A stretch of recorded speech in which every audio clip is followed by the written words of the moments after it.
जय श्री कृष्ण। ओम नमो भगवते वासुदेवाय नमः। आप सुन रहे हैं पौराणिक अमृतवाणी द्वारा प्रसारित महाभारत कथा। चलिए आगे की कथा शुरू करते हैं। धर्मराज युधिष्ठिर से व्यास का भविष्य कथन। वैशंपायन जी कहते हैं, जन्मजे, जब महायज्ञ राजसूय है जिसका होना अत्यंत दुर्लभ है समाप्त हो चुका, तब भगवान श्री कृष्ण द्वैपायन अपने शिष्यों के साथ धर्मराज युधिष्ठिर के पास आए।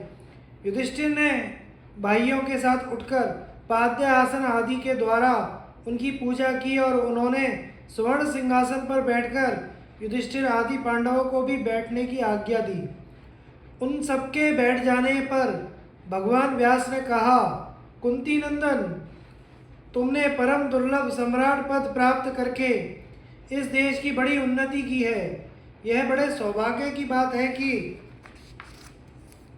तुम्हारे जैसे सत्पुत्र से कुरुवंश की कीर्ति बढ़ गई। इस यज्ञ में मेरा भी खूब सत्कार हुआ। अब मैं तुमसे जाने की अनुमति चाहता हूँ। धर्मराज ने हाथ जोड़कर पितामह व्यास का चरण स्पर्श किया और कहा, भगवान, मुझे एक बात का संशय है, आप ही उसे दूर कर सकते हैं। देवर्षि नारद ने कहा था कि वज्रपात आदि दैविक, धूमकेतु आदि अंतरिक्ष और भूकंप आदि पार्थिव उत्पात हो रहे हैं। आप कृपया करके यह बतलाइए कि शिशुपाल की मृत्यु से उनकी समाप्ति हो गई या वे अभी बाकी हैं। धर्मराज युधिष्ठिर का प्रश्न सुनकर भगवान श्री कृष्ण द्वैपायन ने कहा, राजन, इन उत्पातों का फल 13 वर्ष के बाद होगा और वह होगा समस्त क्षत्रियों का संहार। उस समय दुर्योधन के अपराध से तुम ही निमित्त बनोगे और सब क्षत्रिय इकट्ठे होकर भीमसेन और अर्जुन के बल से मर मिटेंगे। भगवान श्री कृष्ण द्वैपायन इस प्रकार कहकर अपने शिष्यों के साथ कैलाश चले गए। धर्मराज युधिष्ठिर चिंता और शोक से विफल हो गए। उनकी सांस गर्म चलने लगी। वे बीच बीच में भगवान व्यास की बात याद करके अपने भाइयों से कहते कि भाइयों, तुम्हारा कल्याण हो। आज से मेरी जो प्रतिज्ञा है उसे सुनो। अब मैं 13 वर्ष जीकर ही क्या करूँगा? यदि जीना ही है तो आज से मैं किसी के प्रति कड़वी बात नहीं कहूँगा। भाई बंधुओं की आज्ञा में रहकर उनके कथनानुसार काम करूँगा। अपने पुत्र और शत्रु के प्रति एक सा बर्ताव करने से मुझमें भेदभाव नहीं रहेगा। यह भेदभाव ही तो लड़ाई की जड़ है ना। धर्मराज युधिष्ठिर भाइयों के साथ ऐसा नियम बनाकर उसका पालन करने लगे। वे नियम से पितरों का तर्पण और देवताओं की पूजा करते। इस प्रकार सबके चले जाने पर भी केवल दुर्योधन, शकुनी धर्मराज युधिष्ठिर के पास इंद्रप्रस्थ में रहे। दुर्योधन की जलन और शकुनी की सलाह।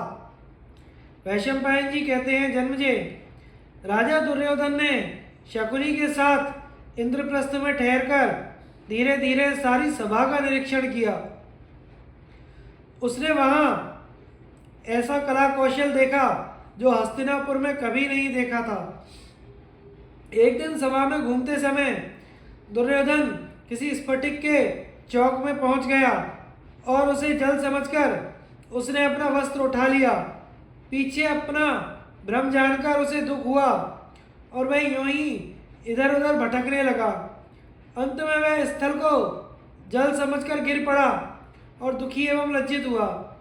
वह वहां से अभी कुछ आगे बढ़ा ही था कि स्थल के धोखे स्फटिक के समान निर्मल जल एवं कमलों से सुशोभित बावली में जा पड़ा।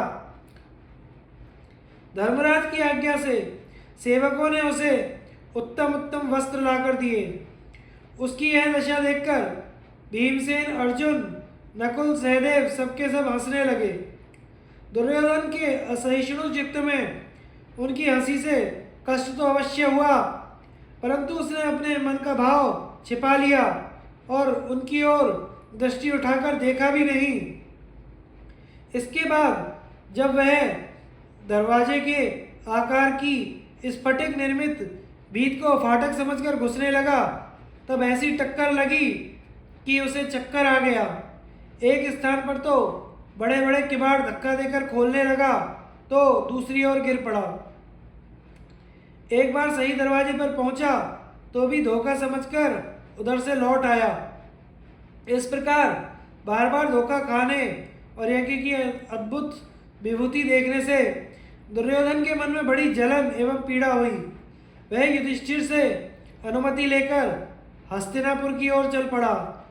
चलते समय पांडवों के ऐश्वर्य एवं संपत्ति के विचार से दुर्योधन का मन भयंकर संकल्पों से भर गया। पांडवों की प्रसन्नता, राजाओं की अधीनता और आबाल वृद्ध की उनके प्रति सहानुभूति देखकर दुर्योधन के चित्त में इतनी जलन हुई कि उसकी शरीर की कांति यकायक नष्ट हो गई। शकुनी ने अपने भांजे की विकलता ताड़कर कहा, दुर्योधन, तुम्हारी सांस लंबी क्यों चल रही है? दुर्योधन ने कहा, मामा जी, धर्मराज युधिष्ठिर ने अर्जुन के शस्त्र कौशल से सारी पृथ्वी अपने अधीन कर ली है और उन्होंने इंद्र के समान निर्विघ्न राष्ट्रीय यज्ञ संपन्न कर लिया है। उनका यह ऐश्वर्य देखकर मेरा शरीर रात दिन जलता रहता है। श्री कृष्ण ने सबके सामने ही शिशुपाल को मार गिराया, परंतु किसी राजा की चूं तक करने की हिम्मत न हुई। कठिनाई तो यह है कि मैं अकेला ही उनकी राज्य लक्ष्मी नहीं ले सकता और मुझे कोई सहायक दिखता नहीं है। अब मैं प्राण त्यागने का विचार कर रहा हूँ। मेरे मन में युधिष्ठिर का महान ऐश्वर्य देखकर ही यही निश्चय हुआ कि प्रारब्ध ही प्रधान है और पुरुषार्थ व्यर्थ। मैंने पहले पांडवों के नाश का प्रयत्न किया था, परंतु वे सभी विपत्तियों से बच गए और अब दिनों दिन उन्नत होते जा रहे हैं। यही तो दैव की प्रधानता और पुरुषार्थ की निरर्थकता है। दैव की अनुकूलता से वे बढ़ रहे हैं और पुरुषार्थ करने पर भी मेरी अवनति होती जा रही है। मामा जी, अब आप मुझे दुखी को प्राण त्यागने की आज्ञा दीजिए, क्योंकि मैं क्रोध की आग में झुलस रहा हूँ। आप पिताजी के पास जाकर यह समाचार सुना दीजिएगा। शकुनी ने कहा, दुर्योधन, पांडव अपने भाग्यानुसार प्राप्त भाग का भोग रहे हैं, उनसे द्वेष नहीं करना चाहिए। तुम्हारा यह समझना ठीक नहीं कि मेरा कोई सहायक नहीं, क्योंकि तुम्हारे सभी भाई तुम्हारे अधीन एवं अनुयायी हैं। महाधनुर्धर द्रोण, उनके पुत्र अश्वत्थामा, सूत पुत्र कर्ण, भारती कृपाचार्य, राजा सोमदत्ती तथा उसके भाई तुम्हारे पक्ष में हैं। तुम इनकी सहायता से चाहो तो सारे भूमंडल को जीत सकते हो। दुर्योधन ने कहा, मामा जी, यदि आपकी आज्ञा हो तो आपको और आपके बतलाए हुए राजाओं और औरों को भी साथ लेकर मैं पांडवों को जीत लूं और उन्हें हंसने का मजा चखा दूं। इस समय पांडवों को जीत लेने पर सारा भूमंडल मेरा हो जाएगा। सब राजा तथा वह दिव्य सभा भी मेरे अधीन हो जाएगी। शकुनी ने कहा, दुर्योधन, भगवान श्री कृष्ण, अर्जुन, भीमसेन, युधिष्ठिर, नकुल, सहदेव, द्रुपद और धृष्टद्युम्न आदि को युद्ध में जीतना बड़े बड़े देवताओं की शक्ति के बाहर है। ये सब महारथी, श्रेष्ठ धनुर्धर, अस्त्र विद्या में कुशल और उत्तम योद्धा हैं। अच्छा, मैं तुम्हें युधिष्ठिर को जीतने का उपाय बतलाता हूँ। युधिष्ठिर को जुए का शौक तो बहुत है, परंतु उन्हें खेलना नहीं आता। यदि उन्हें जुए के लिए बुलाया जाए तो वे ना नहीं कर सकेंगे। मैं जुआ खेलने में ऐसा निपुण हूँ कि भूमंडल तो क्या, त्रिलोक में भी मेरे समान कोई नहीं है। इसलिए तुम उनको बुलाओ, मैं चतुराई से उनका सारा राज्य और वैभव ले लूँगा। दुर्योधन, ये सब बातें तुम अपने पिता धृतराष्ट्र से कहो और उनकी आज्ञा मिलने पर मैं उन्हें अवश्य जीत लूँगा। दुर्योधन ने कहा, मामा जी, आप ही कहिए, मैं नहीं कह सकूँगा। दुर्योधन और धृतराष्ट्र की बातचीत तथा विदुर की सलाह। वैशंपायन जी कहते हैं, जन्मजय, हस्तिनापुर लौटने पर शकुनी ने प्रज्ञा चक्षु धृतराष्ट्र के पास जाकर कहा, महाराज, मैं आपको समय पर यह सूचित किए देता हूँ कि दुर्योधन का चेहरा उतर गया है। वह दिनों दिन दुबला और पीला होता जा रहा है। आप उसके शत्रुजनित शोक, चिंता और हार्दिक संताप का पता क्यों नहीं लगाते? धृतराष्ट्र ने दुर्योधन को संबोधित करके कहा, बेटा, तुम इतने खिन्न क्यों हो रहे हो? क्या शकुनी के कथन अनुसार तुम पीले, दुबले एवं विवर्ण हो गए हो? मुझे तो तुम्हारे शोक का कोई कारण मालूम नहीं होता। तुम्हारे भाई और मित्र भी कोई अनिष्ट नहीं करते, फिर तुम्हारी उदासी का कारण? दुर्योधन ने कहा, पिताजी, मैं तो कायरों के समान खा पी पहनकर अपना समय काट रहा हूँ। मेरे हृदय में द्वेष की आग धधक रही है। जिस दिन से मैंने युधिष्ठिर की राजलक्ष्मी देखी है, मुझे खाना पीना अच्छा नहीं लगता। मैं दीन दुर्बल हो रहा हूँ। युधिष्ठिर के यज्ञ में राजाओं ने इतना धन रत्न दिया कि मैंने उससे पहले उतना देखा तो क्या सुना तक नहीं था। शत्रु की अतुल धनराशि देखकर मैं बेचैन हो गया हूँ। श्री कृष्ण ने जो बहुमूल्य सामग्रियों से युधिष्ठिर का अभिषेक किया था, उसकी जलन मेरे चित्त में अब भी बनी हुई है। लोग सब ओर तो दिग्विजय कर लेते हैं, परंतु उत्तर की ओर पक्षियों के सिवा कोई नहीं जाता। पिताजी, अर्जुन वहां से भी अपार धनराशि ले आया। लाख लाख ब्राह्मणों के भोजन करने पर संकेत रूप से जो शंख ध्वनि होती थी, उसे बार बार सुनकर मेरे रोंगटे खड़े हो जाते। युधिष्ठिर के ऐश्वर्य के समान इंद्र, यम, वरुण, कुबेर का भी ऐश्वर्य नहीं होगा। उसकी राज्यलक्ष्मी देखकर मेरा चित्त जल रहा है। मैं अशांत हो रहा हूँ। दुर्योधन की बात समाप्त होने पर धृतराष्ट्र के सामने ही शकुनी ने कहा, दुर्योधन, राज्यलक्ष्मी पाने का उपाय मैं तुम्हें बतलाता हूँ। मैं द्यूत क्रीड़ा में संसार में सबसे अधिक कुशल हूँ। युधिष्ठिर इसके शौकीन तो हैं, परंतु खेलना नहीं जानते। तुम उन्हें बुलाओ, मैं कपट द्यूत से उन्हें जीतकर निश्चय ही उनकी सारी दिव्य संपत्ति ले लूंगा। शकुनी की बात पूरी हो जाने पर दुर्योधन ने कहा, पिताजी, द्यूत क्रीड़ा कुशल मामा जी केवल द्यूत के द्वारा ही पांडवों की सारी राजलक्ष्मी ले लेने का उत्साह दिखाते हैं। आप इनको आज्ञा दे दीजिए। धृतराष्ट्र ने कहा, मेरे मंत्री विदुर बड़े बुद्धिमान हैं। मैं उनके उपदेश के अनुसार ही काम करता हूँ। उनसे परामर्श करके मैं निश्चय करूँगा कि इस विषय में मुझे क्या करना चाहिए। वे दूरदर्शी हैं। जो बात दोनों पक्षों के लिए हितकर होगी वही वे कहेंगे। दुर्योधन ने कहा, पिताजी, यदि विदुर जी आ गए तब तो वे आपको अवश्य रोक देंगे। ऐसी अवस्था में मैं निस्संदेह प्राण त्याग कर दूंगा। तब आप विदुर के साथ आराम से राज्य भोगिएगा। मुझसे आपको क्या लेना है? दुर्योधन के कातर वचन सुनकर धृतराष्ट्र ने उसकी बात मान ली, परंतु फिर जुए को अनेक अनर्थों का खान जानकर विदुर से सलाह करने का निश्चय किया और उसके पास सब समाचार भेज दिया। समाचार पाते ही बुद्धिमान विदुर जी ने समझ लिया कि अब कलयुग अथवा कलयुग का प्रारंभ होने वाला है। विनाश की जड़ जम रही है। वे बड़ी शीघ्रता से धृतराष्ट्र के पास पहुँचे। बड़े भाई के चरणों में प्रणाम करके उन्होंने कहा, राजन, मैं जुए के उद्योग को बहुत ही अशुभ लक्षण समझ रहा हूँ। आप ऐसा उपाय कीजिए जिससे जुए के कारण आपके पुत्र और भतीजों में परस्पर वैर विरोध ना हो। धृतराष्ट्र ने कहा, मैं भी तो यही करता हूँ, परंतु यदि देवता हमारे अनुकूल होंगे तो पुत्र और भतीजों में कलह नहीं होगा। भीष्म, द्रोण एवं मेरी और तुम्हारी उपस्थिति में किसी प्रकार की अनीति नहीं होगी। इतना कहने के बाद धृतराष्ट्र ने अपने पुत्र दुर्योधन को बुलवाया और एकांत में कहा, बेटा, विदुर बड़े नीति निपुण और ज्ञानी हैं। वे हमें बुरी सम्मति कभी नहीं दे सकते। जब वे जुए को अशुभ बतलाते हैं तब तुम शकुनी द्वारा जुआ कराने का संकल्प छोड़ दो। विदुर की बात परम हितकारी है। उनकी सम्मति से काम करने में ही तुम्हारा हित है।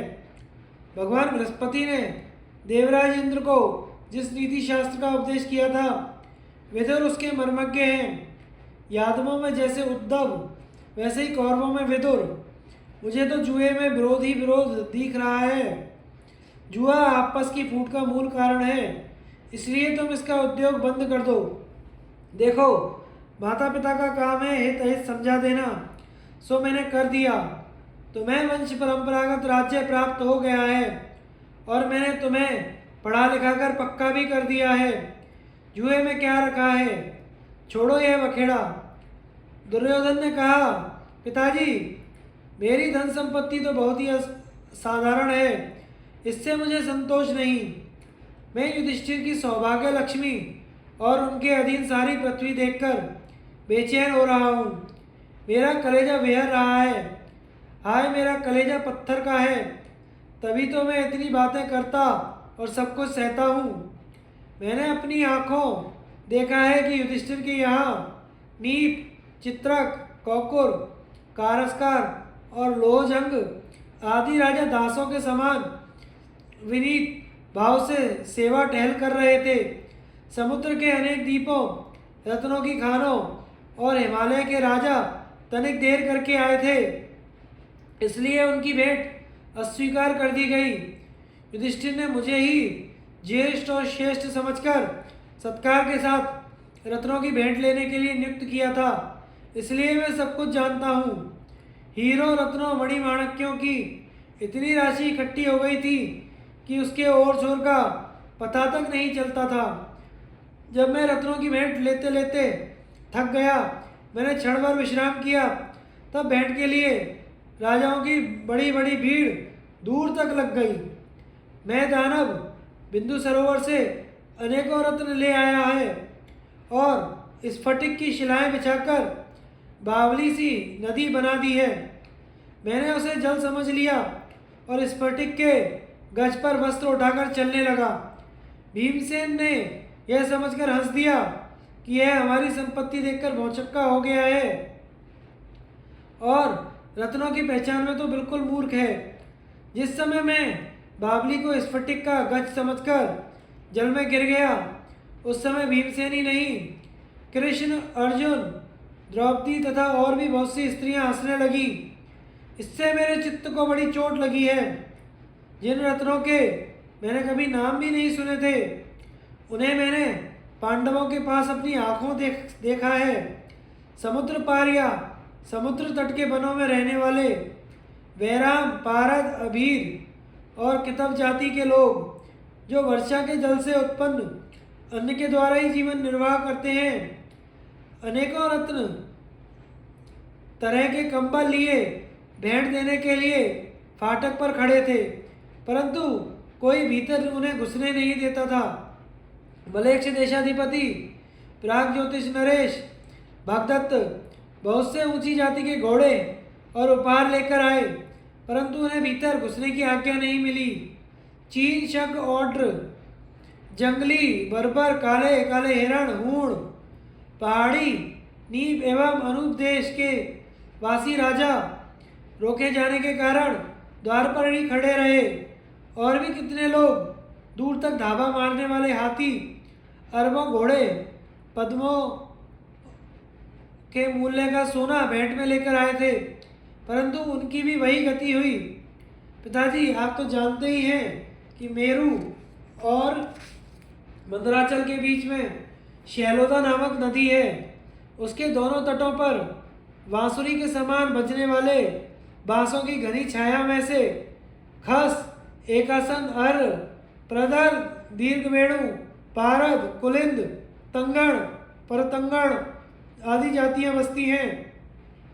उनके राजा डालियों में भर भर कर चींटियों के द्वारा चुनी स्वर्ण राशि भेंट ले लिए आए थे। उदयाचल निवासी करुशराज और ब्रह्मपुत्र नद के उभयतट निवासी किरात भी, जो केवल चाम पहनते, शस्त्र रखते, कच्चा फल मूल खाते, उपहार ले लेकर आए थे। कितने ही राजा खड़े खड़े भीतर प्रवेश करने की बाट देखते और द्वारपाल उन्हें यज्ञांत में आने की आज्ञा करते। वृषणी वंशी श्री कृष्ण ने अर्जुन का मान रखने के लिए 14,000 हाथी दे दिए थे। पिताजी, इसमें संदेह नहीं कि अर्जुन श्री कृष्ण की आत्मा और श्री कृष्ण अर्जुन की आत्मा है। अर्जुन श्री कृष्ण से जो काम पूरा करने के लिए कहते हैं वे उसे तत्काल पूरा कर देते हैं। अधिक क्या कहूँ, अर्जुन के लिए श्री कृष्ण स्वर्ग का त्याग कर सकते हैं। अर्जुन श्री कृष्ण के लिए हंसते हंसते प्राण न्यौछावर कर सकते हैं। अस्तु, चारों वर्णों के दिए हुए प्रोमो उपहार, विजातियों की उपस्थिति और उनके द्वारा सम्मान देखकर मेरी छाती जलने लगी है। मैं मरना चाहता हूँ। पिताजी, कहाँ तक कहें? राजा युधिष्ठिर कच्चे पक्के अन्न से जिनका भरण पोषण करते हैं, उनमें 3 पद्म, 10,000 हाथी घोड़ों के सवार, 1 अरब रथी, असंख्य पैदल हैं। चारों वर्णों के लोगों में मैंने तो ऐसा किसी को नहीं देखा जिसने युधिष्ठिर के यहाँ भोजन, पान, अलंकार एवं सत्कार ग्रहण ना किया हो। युधिष्ठिर 88,000 गृहस्थ स्नातकों का भरण पोषण करते हैं। 10,000 ऊर्ध्वरेता मुनिजन सुवर्ण के पात्रों में प्रतिदिन भोजन करते हैं। पिताजी, द्रौपदी स्वयं भोजन करने से पूर्व इस बात की जांच पड़ताल करती है कि कोई कुपड़े बौने लंगड़े लूले भोजन किए बिना रह तो नहीं गए। पिताजी, पांचालों के साथ पांडवों का संबंध है और अंधक तथा वृषणीवंशी उनके सखा हैं, इसलिए केवल यही दोनों उन्हें कर नहीं देते, बाकी सभी उनके करज सामंत हैं। बड़े बड़े सत्य प्रतिज्ञ, विद्वान, व्रती, वक्ता, याज्ञिक, धैर्यशाली, धर्मात्मा एवं यशस्वी राजा भी युधिष्ठिर की सेवा में संलग्न रहते हैं। राजा युधिष्ठिर के अभिषेक के समय बालिक स्वर्णमंडित रथ लाए आए थे। राजा सुदीक्षिण ने उसमें काम्बोज देश के सफ़ेद घोड़े जोते। महाबली सुनीत ने रास लगाई और शिशुपाल ने ध्वजा। दक्षिण देश के राजा ने कवच, मगधराज ने माला पगड़ी, वसुदान ने 60 वर्ष का हाथी, एकलव्य ने जूते, अवंतीराज ने अभिषेक के लिए अनेक तीर्थों का जल ला कर दिया। शल्य ने सुंदर मूठ की तलवार और स्वर्ण जटित पेटी, चेकितान ने तरकस और काशीराज ने धनुष दिया। इसके बाद पुरोहित धौम्य और महर्षि व्यास ने नारद, असित, देवल और मुनि के साथ युधिष्ठिर का अभिषेक किया। उस अभिषेक में महर्षि परशुराम के साथ बहुत से वेद पारदर्शी ऋषि महर्षि सम्मिलित हुए थे। उस समय युधिष्ठिर देवराज इंद्र के समान शोभायमान हो रहे थे। अभिषेक के समय सात्विकी ने राजा युधिष्ठिर का छत्र, अर्जुन और भीमसेन ने व्यजन तथा नकुल एवं सहदेव ने दिव्य चमर ले रखे थे। वरुण देवता का कलाशोद्धि शंख, जिसे ब्रह्मा ने इंद्र को दिया था, और सहस्त्र छिद्रों का फुहारा, जिसे विश्वकर्मा ने अभिषेक के लिए तैयार किया था, लेकर श्री कृष्ण ने युधिष्ठिर को दिया और उसी से उनका अभिषेक किया। पिताजी, यह सब देखकर मुझे बड़ा दुख हुआ। अर्जुन बड़े गौरव और प्रसन्नता के साथ 500 बैल ब्राह्मणों को दिए। उनके सींग सोने से मढ़े हुए थे। राजसूय यज्ञ के समय युधिष्ठिर की जैसी सौभाग्य लक्ष्मी चमक रही थी, वैसी रंतिदेव, नाभाग, मानधाता, मनु, पृथु, भगीरथ, ययाति और नहुष की भी नहीं होगी। पिताजी, उन्हीं सब कारणों से मेरा हृदय विदीर्ण हो रहा है, चैन नहीं है। मैं दिनों दिन दुबला और पीला पड़ता जाता हूँ, शोक के समुद्र में गोते खा रहा हूँ। दुर्योधन की बात सुनकर धृतराष्ट्र ने कहा, बेटा, तुम मेरे ज्येष्ठ पुत्र हो, पांडवों से द्वेष मत करो। द्वेष को मृत्यु तुल्य कष्ट भोगना पड़ता है। जब वे तुमसे दोष नहीं करते, तब तुम मोहवश उनसे दोष करके क्यों अशांत हो रहे हो? उनकी संपत्ति क्यों चाहते हो? यदि तुम्हें उनके समान यज्ञ वैभव की चाह है तो ऋत्विजों को आज्ञा दो, तुम्हारे लिए भी राजसूय महायज्ञ हो जाए। तुम्हें भी राजा लोग तरह तरह की भेंट दें। बेटा, दूसरे का धन चाहना तो लुटेरों का काम है। जो अपने धन से संतुष्ट रहकर धर्म में स्थित रहता है वही सुखी होता है। दूसरों का धन मत चाहो, अपने कर्तव्य में लगे रहो। जो कुछ तुम्हारे पास है उसकी रक्षा करो। जो विपत्ति से दबता नहीं, कुशलता से अपना काम करता है और चाहता है कि सबकी उन्नति, जो सावधान और विनयी है उसे सर्वदा मंगल के ही दर्शन होते हैं। अरे बेटा, वे तो तेरी रक्षक भुजा हैं, उन्हें काटो मत। उनका धन भी तुम्हारा ही धन है। इस ग्रह कलह में अधर्म ही अधर्म है। उनके और तुम्हारे दादा एक ही हैं। तुम क्यों अनर्थ का बीज बो रहे हो? दुर्योधन ने कहा, पिताजी, आप तो बड़े अनुभवी हैं। आपने जितेंद्रिय रहकर गुरुजनों की सेवा भी की है। फिर आप मेरे कार्य साधन में बाधा क्यों डाल रहे हैं? क्षत्रियों का प्रधान कर्म है शत्रु पर विजय। फिर इस स्वयं में धर्म अधर्म की शंका उठाने से क्या मतलब है? गुप्त या प्रकट उपाय से शत्रुओं को दबाने का साधन ही शस्त्र है।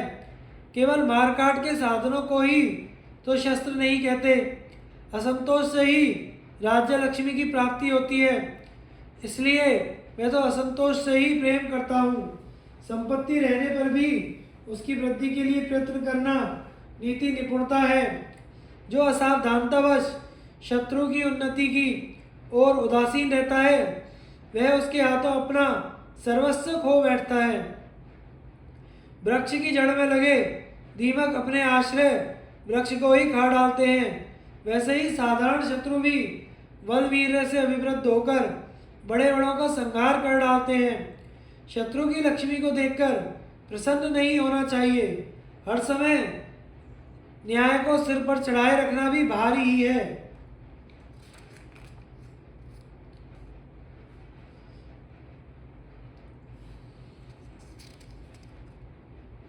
धन बढ़ाने की अभिलाषा उन्नति का बीज है। पांडवों की राज्य लक्ष्मी अपनाए बिना मैं निश्चिंत नहीं हो सकता। अब मेरे लिए केवल दो ही मार्ग हैं, पांडवों की संपत्ति ले लेना अथवा मृत्यु। मेरी वर्तमान दशा से तो मृत्यु ही श्रेष्ठ है। धृतराष्ट्र ने कहा, बेटा, मैं तो बलवानों का के साथ विरोध करना किसी प्रकार उचित नहीं समझता, क्योंकि वैर विरोध से झगड़ा बखेड़ा खड़ा हो जाता है और वह कुल नाश के लिए बिना लोहे का शस्त्र है। दुर्योधन ने कहा, पिताजी, यह कोई नई बात तो नहीं है। पुराने लोग युद्ध क्रीड़ा किया करते थे, उनमें ना तो झगड़ा बखेड़ा खड़ा होता था ना तो युद्ध। आप मामा जी की बात मान लीजिए, शीघ्र ही सभा मंडप बनाने की आज्ञा दीजिए। धृतराष्ट्र ने कहा, बेटा, तुम्हारी बात मुझे अच्छी नहीं लगती। तुम्हारी जो मौज हो करो, देखो कहीं तुम्हें पीछे पछताना ना पड़े, क्योंकि तुम धर्म के विपरीत जा रहे हो। महात्मा विदुर ने अपनी विद्या और बुद्धि के प्रभाव से सारी बातें पहले से ही जान ली हैं। संयोगी ऐसा है, लाचारी है। क्षत्रियों के छेद का महान भयंकर समय निकट आता दिख रहा है। राजा धृतराष्ट्र ने सोचा कि देव अत्यंत दुस्तर है। देव के प्रताप से वे अपने विचार भूल गए। पुत्र की बात मानकर उन्होंने सेवकों को आज्ञा दी कि तुम लोग शीघ्र ही तोरण स्फटिक नाम की सभा तैयार कराओ। उसमें 1000 खंबे एवं स्वर्ण तथा वैदूर्य से जटित 100 दरवाजे हों। उसकी लंबाई चौड़ाई 1 कोस की हो। राजा के अनुसार कारीगरों ने सभा तैयार की और उसे तरह तरह की वस्तुओं से सजा दिया। युधिष्ठिर को हस्तिनापुर बुलाना और कपट युद्ध में पांडवों की पराजय। वैशंपायन जी कहते हैं, जन्मजय, अब राजा धृतराष्ट्र ने अपने मुख्यमंत्री विदुर को बुलवाकर कहा, विदुर, तुम मेरी आज्ञा से इंद्रप्रस्थ जाओ और पांडु नंदन युधिष्ठिर को शीघ्र ही यहाँ बुला लाओ। युधिष्ठिर से कहना कि हमने रत्न जटित सभा, जिसमें सुंदर शैया, आसन, स्थान स्थान पर सुसज्जित है, बनवाई है। उसे वे अपने भाइयों के साथ आकर देखें और सब इष्ट मित्रों के साथ द्यूत क्रीड़ा करें। महात्मा विदुर को यह बात न्याय के प्रतिकूल जान पड़ी। उन्होंने इसका विरोध करते हुए धृतराष्ट्र से कहा, आपकी यह आज्ञा मुझे उचित नहीं जान पड़ती। आप ऐसा कदापि ना करें। इससे आपके पुत्रों में वैर विरोध और गृह कलह हो जाएगा, जिससे सारे वंश का नाश हो सकता है। धृतराष्ट्र ने कहा, विदुर, यह देव विरोधी नहीं हुआ तो दुर्योधन के वैर विरोध से भी मुझे कोई दुख नहीं होगा। संसार में कोई स्वतंत्र नहीं, सब देव के अधीन है। तुम ज्यादा सोच विचार ना करके मेरी आज्ञा स्वीकार करो और परम प्रतापी पांडवों को ले आओ। विदुर जी इच्छा ना होने पर भी धृतराष्ट्र की आज्ञा से विवश होकर शीघ्रगामी रथ पर सवार हो इंद्रप्रस्थ गए। वहां की जनता ने स्वागत पूर्वक उन्हें धर्मराज के ऐश्वर्यपूर्ण राजमंदिर में पहुंचाया। राजा युधिष्ठिर बड़े प्रेम से उनसे मिले। युधिष्ठिर ने उनका यथोचित सत्कार करके पूछा, विदुर जी, आपका मन कुछ खिन्न सा जान पड़ता है। आप सकुशल तो आए हैं ना? हमारे भाई दुर्योधन आदि राजा धृतराष्ट्र की आज्ञा का पालन तो करते हैं, वैश्य तो उनके अधीन हैं। विदुर जी ने कहा, देवराज इंद्र के समान प्रतापी धृतराष्ट्र अपने और अपने पुत्र एवं सगे संबंधियों के साथ सकुशल हैं। आपकी कुशल आरोग्य पूछकर उन्होंने यह संदेश भेजा है कि युधिष्ठिर, मैंने भी तुम्हारी सभा जैसी एक बड़ी सुंदर सभा बनवाई है। तुम अपने भाइयों के साथ आकर उसका निरीक्षण करो और भाइयों के साथ द्यूत क्रीड़ा करो। धृतराष्ट्र का संदेश सुनकर धर्मराज युधिष्ठिर ने कहा, चाचा जी, द्यूत खेलना तो मुझे कल्याणकारी नहीं जान पड़ता। वह तो केवल झगड़े बखेड़े की ही जड़ है। ऐसा कौन भला आदमी होगा जो जुआ खेलना पसंद करेगा? इस संबंध में आपकी क्या सम्मति है? हम लोग तो आपके परामर्श अनुसार ही काम करना चाहते हैं। विदुर ने कहा, धर्मराज, मैं भली भांति जानता हूँ कि जुआ खेलना सारे अनर्थों का मूल है। मैंने इसे रोकने के लिए बहुत प्रयत्न किया, परंतु सफलता ना मिली। मैं धृतराष्ट्र की आज्ञा से विवश होकर आया हूँ। आप जो उचित समझें वही करें। युधिष्ठिर ने पूछा, महात्मन, क्या वहाँ धृतराष्ट्र के पुत्र दुर्योधन, दुशासन आदि के सिवा और भी खिलाड़ी इकट्ठे हैं? हमें किनके साथ जुआ खेलने के लिए बुलाया जा रहा है? विदुर जी ने कहा, गांधारा शकुनी को तो आप जानते ही हैं। वह पासा फेंकने में प्रसिद्ध पासों का निर्माता और सबसे बड़ा खिलाड़ी है। उसके अतिरिक्त विवंशिति, चित्रसेन, राजा सत्यव्रत, पुरुमित्र और जय आदि भी वहाँ विद्यमान हैं। युधिष्ठिर ने कहा, चाचा जी, तब तो आपका कहना ही ठीक है। इस समय वहाँ बड़े बड़े भयानक और मायावी खिलाड़ियों का जमघट है। अस्तु, सारा संसार ही देव के अधीन है, कोई स्वतंत्र नहीं। यदि धृतराष्ट्र मुझे ना बुलाते तो मैं शकुनी के साथ जुआ खेलने के लिए कदापि नहीं जाता। धर्मराज ने विदुर से ऐसा कहकर आज्ञा की कि प्रातःकाल द्रौपदी आदि रानियों के साथ हम सब भाई हस्तिनापुर चलेंगे। तैयारी पूरी हो गई। प्रातःकाल चलने के समय युधिष्ठिर की राज्य लक्ष्मी उनके रोम रोम से फूट पड़ती थी। हस्तिनापुर पहुंचकर धर्मात्मा युधिष्ठिर भीष्म, द्रोण, कर्ण, कृपाचार्य तथा अश्वत्थामा के साथ विधि पूर्वक मिले। तदनंतर वे सोमदत्त, दुर्योधन, शल्य, शकुनी, समागत राजा दुशासन आदि भाई जयद्रथ एवं समस्त कुरुवंशियों से मिलजुल कर राजा धृतराष्ट्र के पास गए। धर्मराज ने पतिव्रता गांधारी एवं प्रज्ञा चक्षु पिता तुल्य धृतराष्ट्र को प्रणाम किया। उन्होंने बड़े प्रेम से पांडवों का सिर सूंघा। पांडवों के आगमन से कौरवों को बड़ी प्रसन्नता हुई।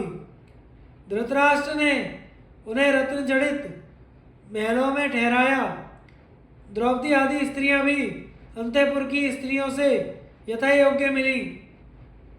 दूसरे दिन प्रातःकाल ही सब लोग नृत्य कर्म से निवृत्त होकर धृतराष्ट्र की नवीन सभा में गए। जुए के खिलाड़ियों ने वहां सबका सहर्ष स्वागत किया। पांडवों ने भी सभा में पहुंचकर सबके साथ यथा योग्य प्रणाम, आशीर्वाद, स्वागत सत्कार आदि का व्यवहार किया। इसके बाद सब लोग अपनी अपनी आयु के अनुसार योग्य आसन पर बैठ गए। तदनंतर मामा शकुनी ने प्रस्ताव किया, धर्मराज, यह सभा आपकी ही प्रतीक्षा कर रही थी। अब पासे डालकर खेल शुरू करना चाहिए। युधिष्ठिर ने कहा, राजन, जुआ खेलना तो छल रूप और पाप का मूल है। इसमें ना तो क्षत्रियोचित वीरता प्रदर्शन का अवसर है, ना तो इसकी कोई निश्चित नीति ही है। जगत का कोई भी भला मानुष जुआरियों के कपटपूर्ण आचरण की प्रशंसा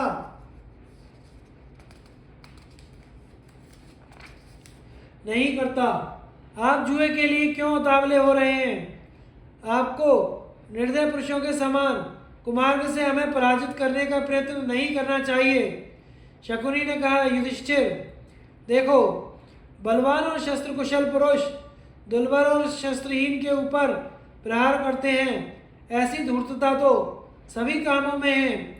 जो पासे फेंकने में चतुर है, वह यदि कौशल से अनजान को जीत ले तो उसको धूर्त कहने का क्या कारण है?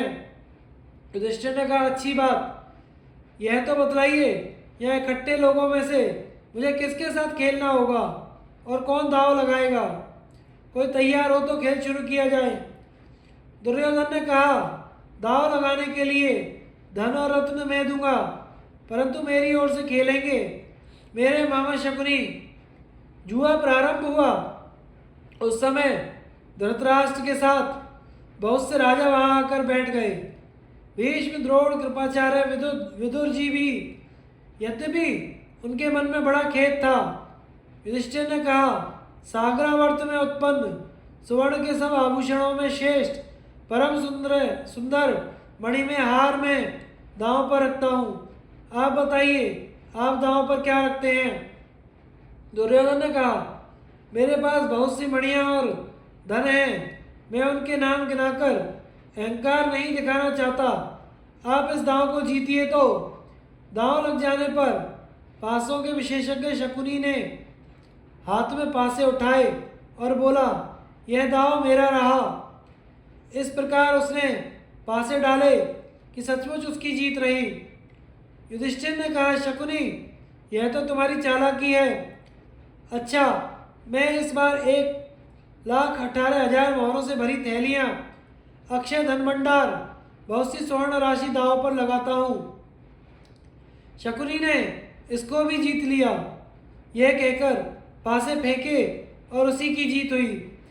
युधिष्ठिर ने कहा, मेरे पास तांबे और लोहे के संदूक में 400 खजाने बंद हैं। मैं एक एक में 5 द्रोण सोना भरा है, वही मैं दांव पर लगाता हूँ। शकुनी ने कहा, लो, मैंने यह भी जीत लिया और सचमुच जीत लिया। इस प्रकार भयंकर जुआ उत्तरोत्तर बढ़ने लगा। यह अन्याय विदुर जी से देखा नहीं गया और उन्होंने समझाना बुझाना शुरू किया। विदुर जी ने कहा, महाराज, मरणासन्न रोगी को औषध अच्छी नहीं लगती, ठीक वैसे ही मेरी बात आप लोगों को अच्छी नहीं लगेगी। फिर भी मेरी प्रार्थना ध्यान देकर सुनिए। यह पापी दुर्योधन जिस समय गर्भ से बाहर आया था, गीदड़ के समान चिल्लाने लगा था। यह कुलच्छण कुरुवंश के नाश का कारण बनेगा। यह कुल कलंक आपके घर में ही रहता है, परंतु आपको मोहवश इसका ज्ञान नहीं है। मैं आपको नीति की बात बतलाता हूँ। जब शराबी शराब पीकर उन्मत्त हो जाता है, तब उसे अपने शराब पीने का होश नहीं रहता। नशा होने पर भी वह पानी में डूब मरता है, धरती पर गिर पड़ता है। वैसे ही दुर्योधन जुए के नशे में इतना उन्मत्त हो रहा है कि इसे इस बात का भी पता नहीं है कि पांडवों से वैर विरोध मोल लेने का फल इसकी घोर दुर्दशा होगी। एवं भोजवंशी राजा ने पूर्ववासियों के हित के लिए अपने कुकर्मी पुत्र का त्याग कर दिया था। भोजवंशियों ने दुरात्मा कंस को छोड़ दिया था और भगवान श्री कृष्ण द्वारा उसके मारे जाने पर सुखी हुए थे। राजन, आप अर्जुन को आज्ञा दीजिए कि वह पापी दुर्योधन को दंड देकर ठीक कर दे। इसे दंड देने पर ही कुरुवंशी सैकड़ों वर्षों तक सुखी रह सकते हैं। कोई या गीदड़ के समान दुर्योधन को त्याग कर मयूर अथवा सिंह के समान पांडवों को अपने पास रख लीजिए। आपको शोक ना हो, इसका यही मार्ग है। शास्त्रों में स्पष्ट रूप से कहा गया है, कुल की रक्षा के लिए एक पुरुष को, गांव की रक्षा के लिए एक कुल को, देश की रक्षा के लिए एक गांव को और आत्मा की रक्षा के लिए एक देश को छोड़ दे। सर्वज्ञ महर्षि शुक्राचार्य ने जम्ब दैत्य के परित्याग के समय असुरों से एक बड़ी सुंदर कथा कही थी, उसे मैं आपको सुनाता हूँ। उन्होंने कहा था कि किसी वन में बहुत से पक्षी रहा करते थे। वे सब के सब सोना उगला करते थे। उस देश का राजा बड़ा ही लोभी और मूर्ख था। उसने लोभवश अंधे होकर एक साथ ही बहुत सा सोना पाने के लिए उन पक्षियों को मरवा डाला,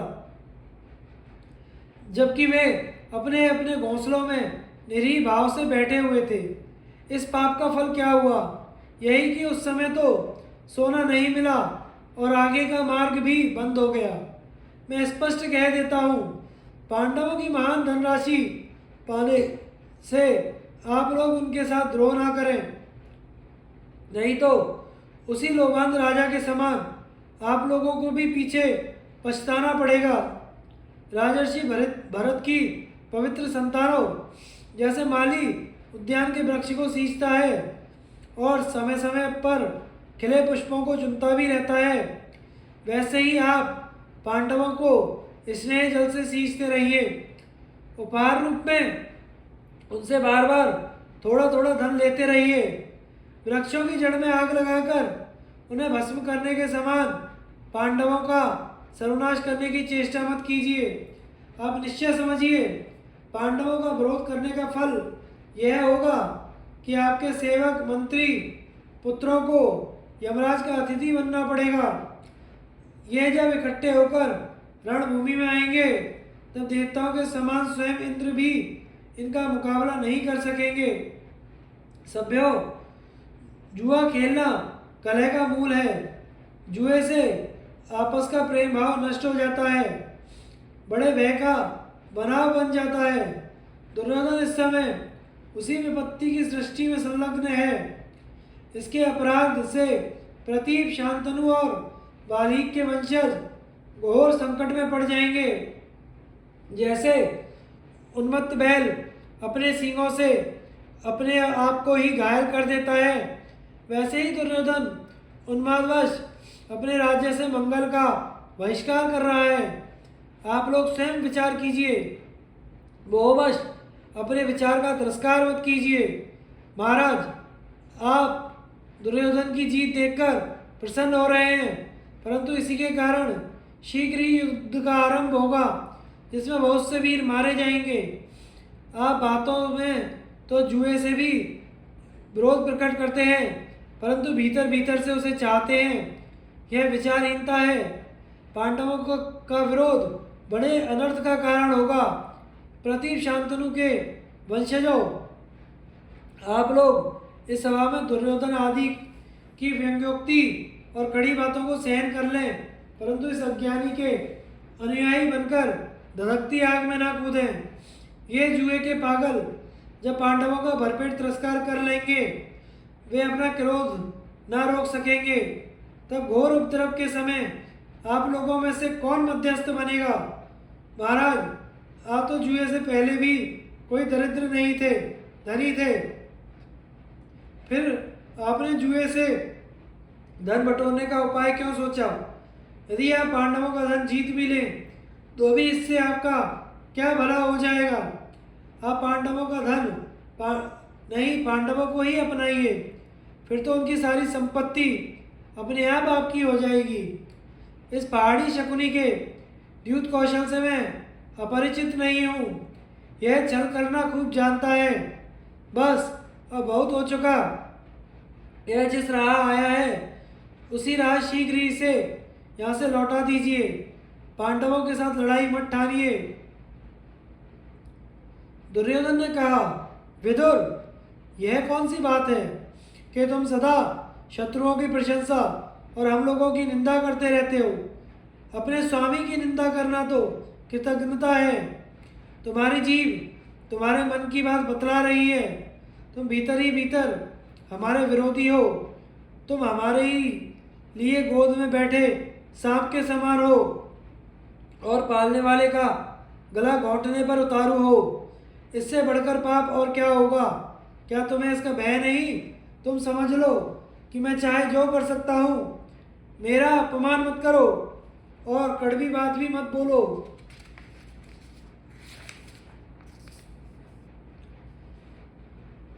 मैं तुमसे अपने हित के संबंध में कब पूछता हूँ?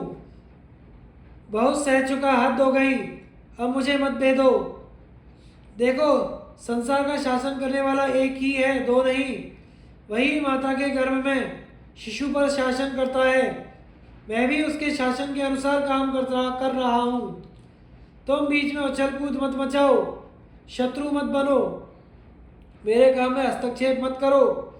प्रज्वलित आग को उकसाकर भाग जाना चाहिए, नहीं तो ढूंढे राख भी नहीं मिलती। तुम्हारे जैसे शत्रु पक्ष के मनुष्य को अपने पास नहीं रखना चाहिए। इसलिए तुम जहाँ चाहो चले जाओ, यहाँ तुम्हारी आवश्यकता नहीं है। विदुर ने कहा, दुर्योधन, तुम अच्छे बुरे सभी कामों में मीठी बात सुनना चाहते हो।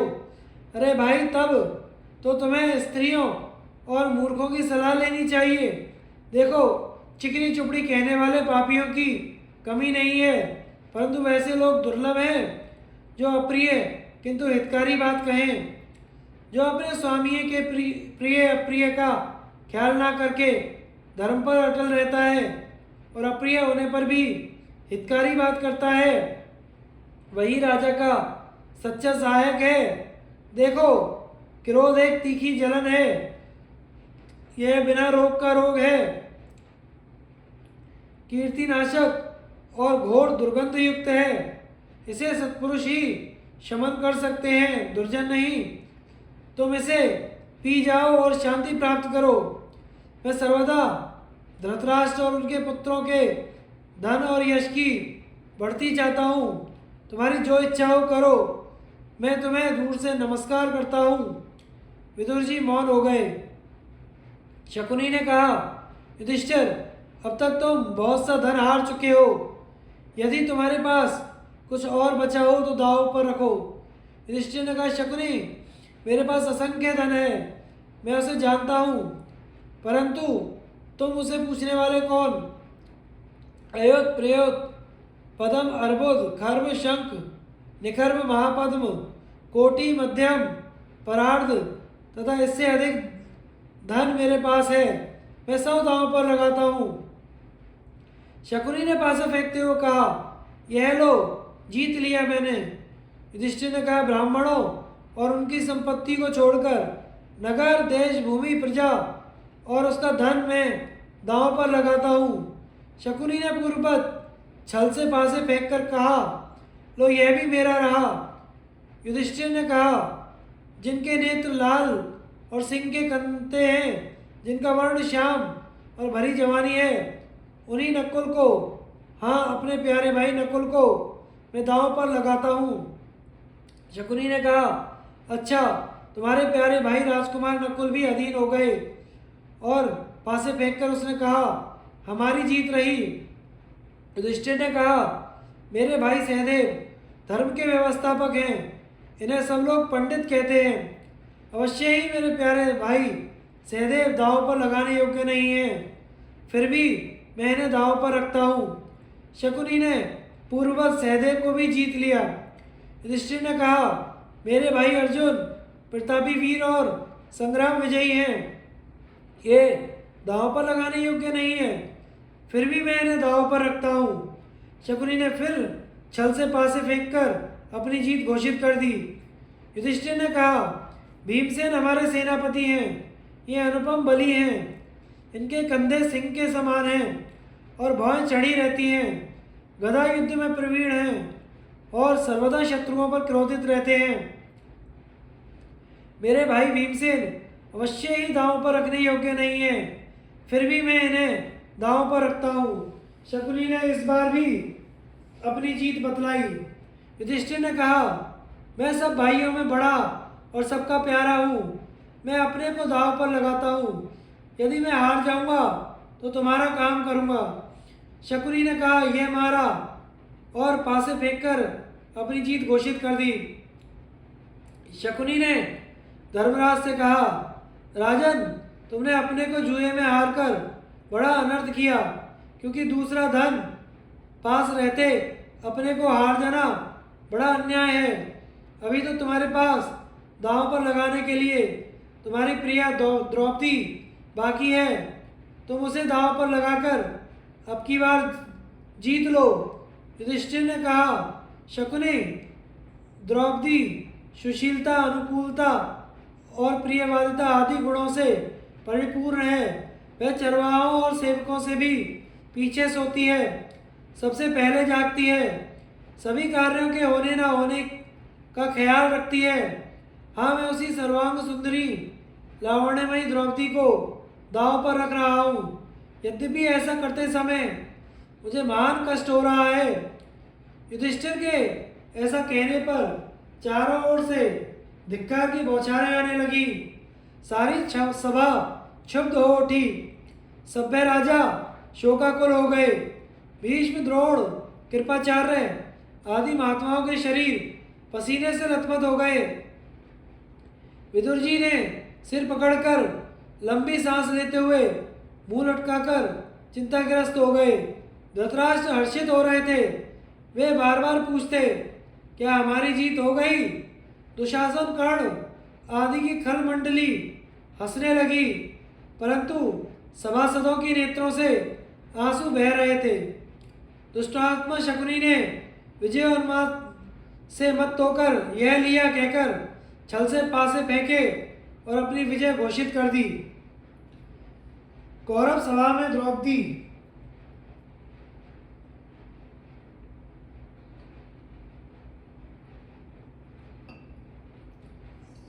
वैशंपायन जी कहते हैं, जन्मजय, अब दुर्योधन ने विदुर जी को पुकार कर कहा, विदुर, तुम यहाँ आओ, तुम जाकर पांडवों की प्रियतमा सुंदरी द्रौपदी को शीघ्र ले आओ। यह अभागिनी यहाँ आकर हमारे महल में झाड़ू लगावे और दासियों के साथ रहे। विदुर जी ने कहा, मूर्ख, तुझे पता नहीं तू फांसी में लटक रहा है और मरने वाला है, तभी तो तेरी मुंह से ऐसी बातें निकल रही हैं। अरे तू इन पांडव सिंहों को क्यों क्रोधित कर रहा है? तेरे सिर पर विषैले सांप क्रोध से फन फैला फैलाकर फुफकार रहे हैं। तो उनसे छेड़खानी करके यमपुरी मत जा। देख, द्रौपदी कभी दासी नहीं हो सकती। युधिष्ठिर ने अनधिकार से उसे दांव पर लगाया है। सभासदों, जब बांस का नाश होने पर होता है तब उसमें फल लगने लगते हैं। मतवाले दुर्योधन ने जड़ मूल से नष्ट होने के लिए ही जुए के खेल से घोर वैभव और महाव्यय की सृष्टि की है। मरणासन्न पुरुष को हिताहित का ज्ञान नहीं होता। किसी को मर्मभेदी पीड़ा नहीं पहुंचानी चाहिए। कठोर और उद्वेगचारी वचन का प्रयोग नहीं करना चाहिए। यह सब अधः पतन का हेतु है। कड़वी बात निकलती तो मुंह से है, पर जिसके लिए निकलती है उसके मर्म स्थान में चुपकर रात दिन विफल किया करती है। इसलिए ऐसा कभी नहीं करना चाहिए। धृतराष्ट्र बड़े भयंकर और विकट संकट के निकट पहुंच गया है। दुशासन आदि भी इसी की हाँ में हाँ मिलाते हैं। चाहे तूबा जल में डूब जाए, पत्थर तैरने लगे, परंतु यह मूर्ख मेरी हितकारी बात नहीं मानेगा। यह मित्रों की श्रेष्ठ और हितभरी बात नहीं सुनता। इसका लोभ बढ़ता ही जा रहा है। इसे निश्चय होता है कि शीघ्र ही कौरवों का सर्वस्व नाश का हेतु भयंकर विध्वंस होगा। अब मदांत दुर्योधन ने विदुर को धिक्कार कर भरी सभा में प्रतिकामी से कहा, तुम इसी समय जाकर द्रौपदी को ले आओ, पांडवों से डरने की कोई बात नहीं है। प्रतिकामी दुर्योधन के आज्ञा अनुसार द्रौपदी के पास गया और कहा, साम्राज्ञी सम्राट युधिष्ठिर, जुए में सब धन हार गए। जब दांव पर लगाने के लिए कुछ ना रहा तब उन्होंने भाइयों को, अपने को और अंत में आपको भी हार दिया। अब आप दुर्योधन की जीती हुई वस्तुओं में हैं। आपको लाने के लिए ही उन्होंने मुझे भेजा है। जान पड़ता है कि कौरवों का नाश निकट है। द्रौपदी ने कहा, सूतपुत्र, अवश्य ही विधाता का यही विधान है। बालक वृद्ध सभी पर दुख सुख तो पड़ते ही हैं। जगत में धर्म सबसे बड़ी वस्तु है। यदि हम दृढ़ता से धर्म पर आरूढ़ रहें तो वह हमारी रक्षा करेगा। तुम सभा में जाओ और वहाँ के धर्मात्माओं से पूछो कि ऐसे अवसर पर मुझे क्या करना चाहिए। मैं धर्म का उल्लंघन नहीं करना चाहती। द्रौपदी की बात सुनकर प्रतिकामी सभा में लौट आया और सभासदों से पूछा कि द्रौपदी को क्या उत्तर दे। उस समय सभासदों ने अपना अपना मुंह नीचे कर लिया। दुर्योधन का हट जानकर किसी ने कोई उत्तर नहीं दिया। महात्मा पांडव उस समय बड़े दुखी और दीन हो रहे थे। वे सत्य से बंधे होने के कारण क्या करना चाहिए इसका ठीक ठीक निर्णय करने में असमर्थ थे। पांडवों की खिन्नता से लाभ उठाकर दुर्योधन ने कहा, प्रतिकामी, तू जा और द्रौपदी को यहीं ले आ। उसके प्रश्न का उत्तर यहीं दे दिया जाएगा। प्रतिकामी द्रौपदी के क्रोध से भी डरता था। उसने दुर्योधन की बात टालकर सभासदों से फिर से पूछा, मैं द्रौपदी को क्या कहूँ। दुर्योधन को यह बात बुरी लगी। उसने प्रतिकामी की ओर कठोर दृष्टि से देखकर अपने छोटे भाई दुशासन से कहा, भाई, यह क्षुद्र प्रतिकामी भीमसेन से डर रहा है, इसलिए तुम स्वयं जाकर द्रौपदी को पकड़ लाओ। ये हारे हुए पांडव तुम्हारा कुछ नहीं बिगाड़ सकते। बड़े भाई की आज्ञा सुनते ही दुशासन लाल नेत्र किए वहां से चल पड़ा और पांडवों के निवास स्थान में जाकर द्रौपदी से बोला, कृष्णे, चल, तुझे हमने जीत लिया है। अब लज्जा छोड़कर दुर्योधन को देख। सुंदरी, हमने धर्मतः तुझे पा लिया है। अब सभा में चल और कौरवों की सेवा कर। दुशासन की बात सुनकर द्रौपदी का हृदय दुख से भर आया, मुंह मलिन हो गया। वह आर्त भाव से मुंह ढककर राजा धृतराष्ट्र के रनिवास की ओर दौड़ी। पापी दुशासन ने क्रोध से भरकर उसे डांटा और पीछे से दौड़कर महारानी द्रौपदी के नीले घुंघराले और लंबे बालों को पकड़ लिया।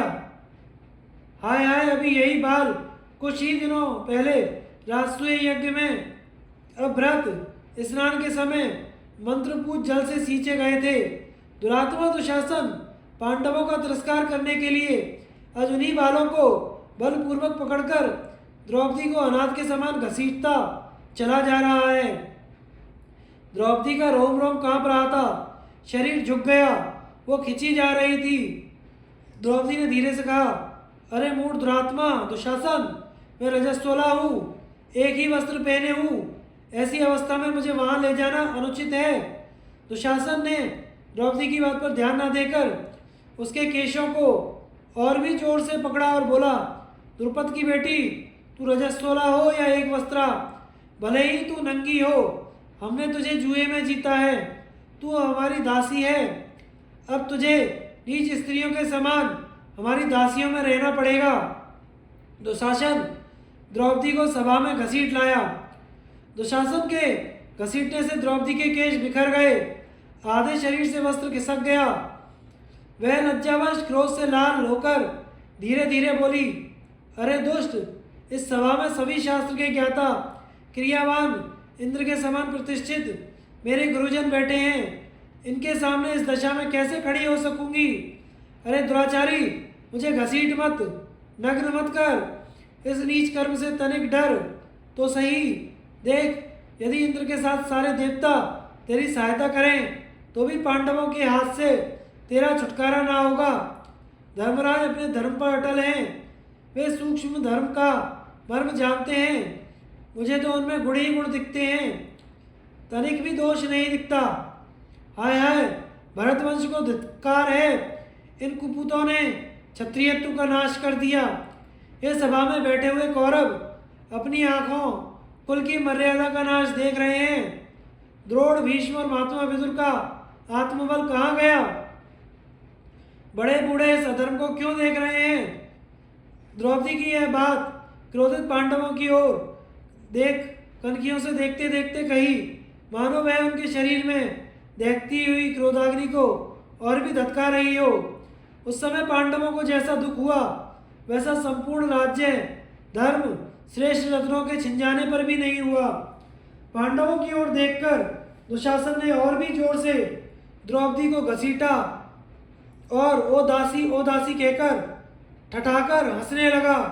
कर्ण ने प्रसन्नता से उसकी बात का समर्थन किया और शकुनी ने उसकी प्रशंसा की। इन तीनों के अतिरिक्त सभी सभासद यह क्रूर कर्म देखकर दुखी हुए। द्रौपदी ने कहा, इन छली पापात्माओं ने धूर्तात से धर्मराज को जुआ खेलने के लिए तैयार किया और छल से उन्हें और उनके सर्वस्व को जीत लिया। उन्होंने पहले अपने भाइयों को तब अपने को हार कर मुझे दांव पर लगाया है। मैं जानना चाहती हूँ, अब उन्हें मुझे दांव पर लगाने का धर्म के अनुसार अधिकार था या नहीं? यहाँ सभा में अनेकों कुरुवंशी बैठे हैं, वे मेरे प्रश्न का ठीक ठीक उत्तर दें। पांडवों का दुख और द्रौपदी की कातरता देखकर धृतराष्ट्र नंदन विकर्ण ने कहा, सभासदों, द्रौपदी के प्रश्न के संबंध में हम सभी लोगों को ठीक ठीक विचार कर उत्तर देना चाहिए। इसमें त्रुटि होने पर हमें नरकगामी होना पड़ेगा। भीष्म पितामह, पिता धृतराष्ट्र और महामती विदुर जी इस विषय में परामर्श करके उत्तर क्यों नहीं दे रहे हैं? आचार्य द्रोण, कृपाचार्य क्यों चुप हैं? ये राजा राग द्वेष छोड़कर क्यों नहीं इस प्रश्न का निर्णय करते? आप लोग पतिव्रता द्रौपदी के प्रश्न पर विचार करके अलग अलग अपना मत प्रकट कीजिए। इस प्रकार विकर्ण के बार बार कहने पर भी किसी ने कुछ नहीं कहा। अब विकर्ण हाथ मलकर लंबी सांस लेता हुआ बोला, कौरवों, ये सभासद उत्तर दें या ना दें, मैं इस विषय में जिस बात को न्याय संगत समझता हूँ वह कहे बिना ना रहूँगा। श्रेष्ठ पुरुषों ने राजाओं के 4 व्यसन बहुत बुरे बतलाए हैं। शिकार, शराब, जुआ और स्त्री प्रसंग में आसक्ति। इनमें संलग्न होने पर मनुष्य का पतन हो जाता है। यहाँ ज्वारियों को बुलाने पर राजा युधिष्ठिर ने आकर जुए की आसक्तिवश द्रौपदी को दांव पर लगा दिया। द्रौपदी केवल युधिष्ठिर की स्त्री ही नहीं, उस पर 5 पांडवों का समान अधिकार है। यह बात भी ध्यान देने योग्य है कि युधिष्ठिर अपने को हारने के बाद द्रौपदी को दांव पर लगाया। इसलिए मेरे विचार से युधिष्ठिर को यह अधिकार नहीं था कि वह द्रौपदी को दांव पर लगाए। दूसरी बात यह है कि इन्होंने स्वेच्छा से नहीं, शकुनी की प्रेरणा से उसे दांव पर रखा था। इन सब बातों से मैं इस निश्चय पर पहुंचता हूँ कि द्रौपदी जुए में नहीं हारी गई। विकर्ण की बात सुनकर सभी सभासद उसकी प्रशंसा और शकुनी की निंदा करने लगे। चारों ओर कोलाहल होने लगा। शांति होने पर कर्ण ने क्रोध में भरकर विकर्ण का हाथ पकड़ लिया और बोला, विकर्ण, तू इतनी उल्टी बातें क्यों कर रहा है? मालूम होता है तू अरणी से उत्पन्न अग्नि के समान अपने वंश का ही सत्यानाश करना चाहता है। द्रौपदी के बार बार पूछने पर भी कोई सभासद उत्तर नहीं दे रहा है। इसका अर्थ यह है कि सब लोग उसको धर्म के अनुसार जीती हुई मानते हैं। तू बचपने के कारण धीरज खोकर बड़े बूढ़ों सी बातें बना रहा है। एक तो तू दुर्योधन से छोटा और दूसरे धर्म के मर्म से अनभिज्ञ है। तेरी तुच्छ बुद्धि के निर्णय का महत्व ही क्या है? युधिष्ठिर ने अपना सर्वस्व दांव पर लगाकर हार दिया। तब द्रौपदी बिना जीती कैसे रही? द्रौपदी भी तो सर्वस्व के भीतर ही है। क्या द्रौपदी को दांव पर लगाने में पांडवों की सम्मति नहीं थी? यदि तू ऐसा समझता है कि द्रौपदी को रजस्वला होने के समय सभा में नहीं लाना चाहिए, तो इसका उत्तर भी सुन। देवताओं ने स्त्री के लिए एक ही पति का विधान किया है। द्रौपदी 5 पतियों की स्त्री होने के कारण निस्संदेह वेश्या है। इसलिए मेरी समझ से इसे एक वस्त्रा अथवा वस्त्रहीना होने पर भी सभा में लाना अनुचित नहीं है। अतः पांडव, उनकी पत्नी द्रौपदी, उनका सब धन जीत लिया गया है। अब कर्ण ने दुशासन की ओर देखकर कहा, दुशासन, विकर्ण बालक होकर बड़े बूढ़ों सी बातें कर रहा है, इस पर ध्यान मत दो और द्रौपदी तथा पांडवों के सारे वस्त्र उतार लो। कर्ण की बात सुनते ही पांडवों ने अपने ऊपर के वस्त्र उतार डाले और दुशासन बलपूर्वक द्रौपदी के वस्त्र उतारने का प्रयत्न करने लगा। जिस समय दुशासन द्रौपदी के वस्त्र खींचने लगा, द्रौपदी भगवान श्री कृष्ण का स्मरण करके मनी मन प्रार्थना करने लगी, हे गोविंद, हे द्वारकावासी, हे सच्चिदानंद स्वरूप प्रेम घन, हे गोपीजन वल्लभ, हे सर्वशक्तिमान प्रभु, कौरव मुझे अपमानित कर रहे हैं, क्या यह बात आपको मालूम नहीं? हे नाथ, हे रमानाथ, हे ब्रजनाथ, हे आरतीनाशन जनार्दन, मैं कौरवों के समुद्र में डूब रही हूँ, आप मेरी रक्षा कीजिए। हे कृष्ण, आप सच्चिदानंद स्वरूप महायोगी हैं, आप सर्वस्व स्वरूप एवं सबके जीवन दाता हैं। गोविंद, मैं कौरवों से घिरकर बड़े संकट में पड़ गई हूँ, आपकी शरण में हूँ, आप मेरी रक्षा कीजिए। द्रौपदी त्रिभुवन पति भगवान श्री कृष्ण के स्मरण में तन्मय होकर मुंह ढककर रोने लगी। उसकी आर्त पुकार भगवान श्री कृष्ण के पास पहुंची। उनका हृदय करुणा से भर आया। भक्त वत्सल प्रभु प्रेम परवश होकर द्वारका की सेज से भोजन और लक्ष्मी को भी भूल गए और दौड़े दौड़े द्रौपदी के पास पहुंचे। उस समय द्रौपदी अपनी रक्षा के लिए हे कृष्ण, हे विष्णु, हे हरे इस प्रकार पुकार पुकार कर छटपटा रही थी। धर्मस्वरूप भगवान श्री कृष्ण ने गुप्त रूप से वहां आकर बहुत से सुंदर वस्त्रों से द्रौपदी को सुरक्षित कर दिया। दुरात्मा दुशासन द्रौपदी को नंगी करने के लिए वस्त्रों को जितना ही खींचता उतनी ही वस्त्रों की बढ़ती होती जाती। इस प्रकार रंग बिरंगे बहुत से वस्त्रों का ढेर लग गया। धन्य है, धर्म की महिमा अद्भुत है, श्री कृष्ण की कृपा अनिर्वचनीय है। चारों ओर सभा में हलचल मच गई।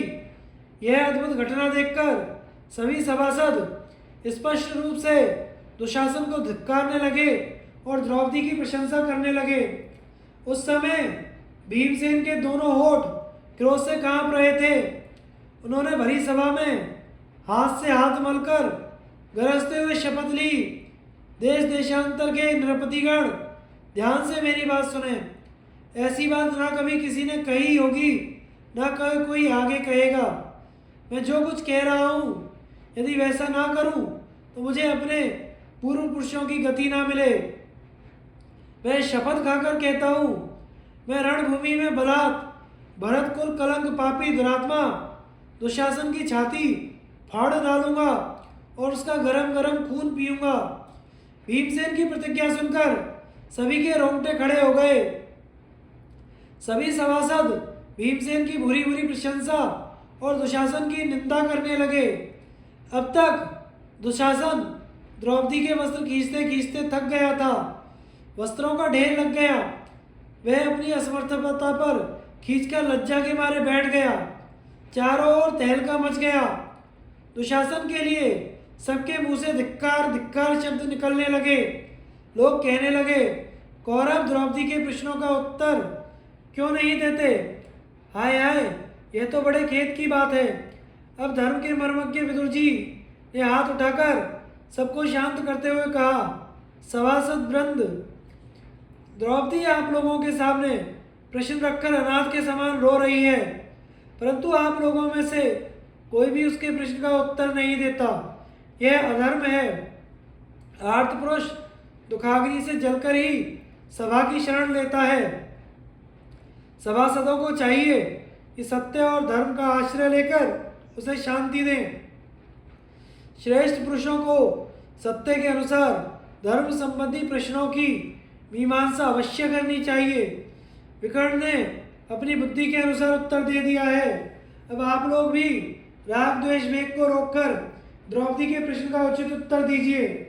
जो धर्मज्ञ पुरुष सभा में जाकर किसी प्रश्न का उत्तर नहीं देते, उसको आधा झूठ बोलने का पाप लगता है। जो झूठी बात कहता है, उसके संबंध में तो कहना ही क्या।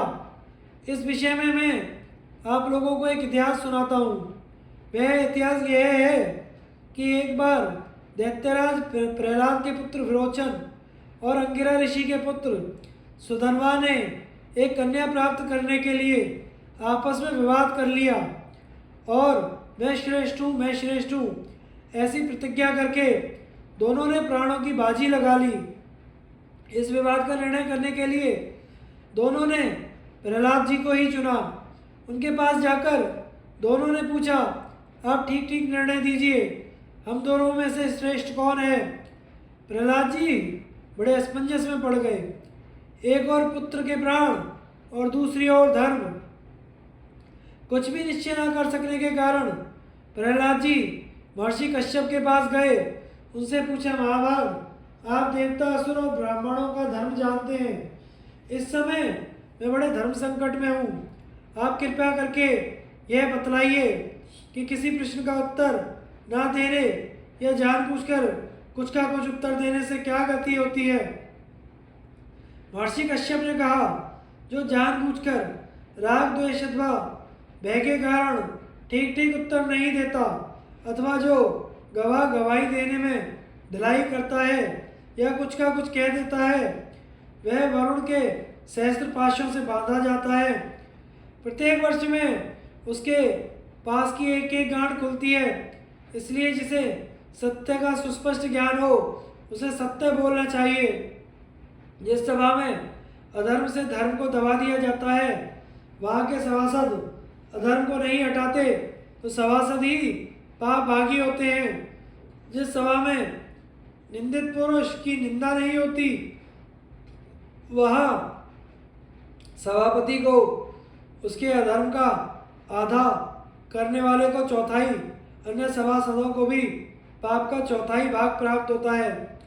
जहाँ निंदित पुरुष की निंदा होती है, वहाँ सभापति और सदस्य पाप मुक्त रहते हैं। सारा पाप केवल कर्ता को ही लगता है। प्रहलाद जो जानबूझकर प्रश्न का उत्तर धर्म के प्रतिकूल देते हैं, उनकी आगे पीछे की सात सात पीढ़ियाँ और श्रौत स्मार्त आदि शुभ कर्म नष्ट हो जाते हैं। साथियों से धोखा खाने पर मनुष्य को बहुत बड़ा दुख होता है। जो पुरुष झूठ बोलता है, उसे उससे भी अधिक दुख भोगना पड़ता है। प्रत्यक्ष देखकर सुनकर धारणा से भी गवाही दी जा सकती है। सत्यवादी साक्षी के धर्म और अर्थ नष्ट नहीं होते।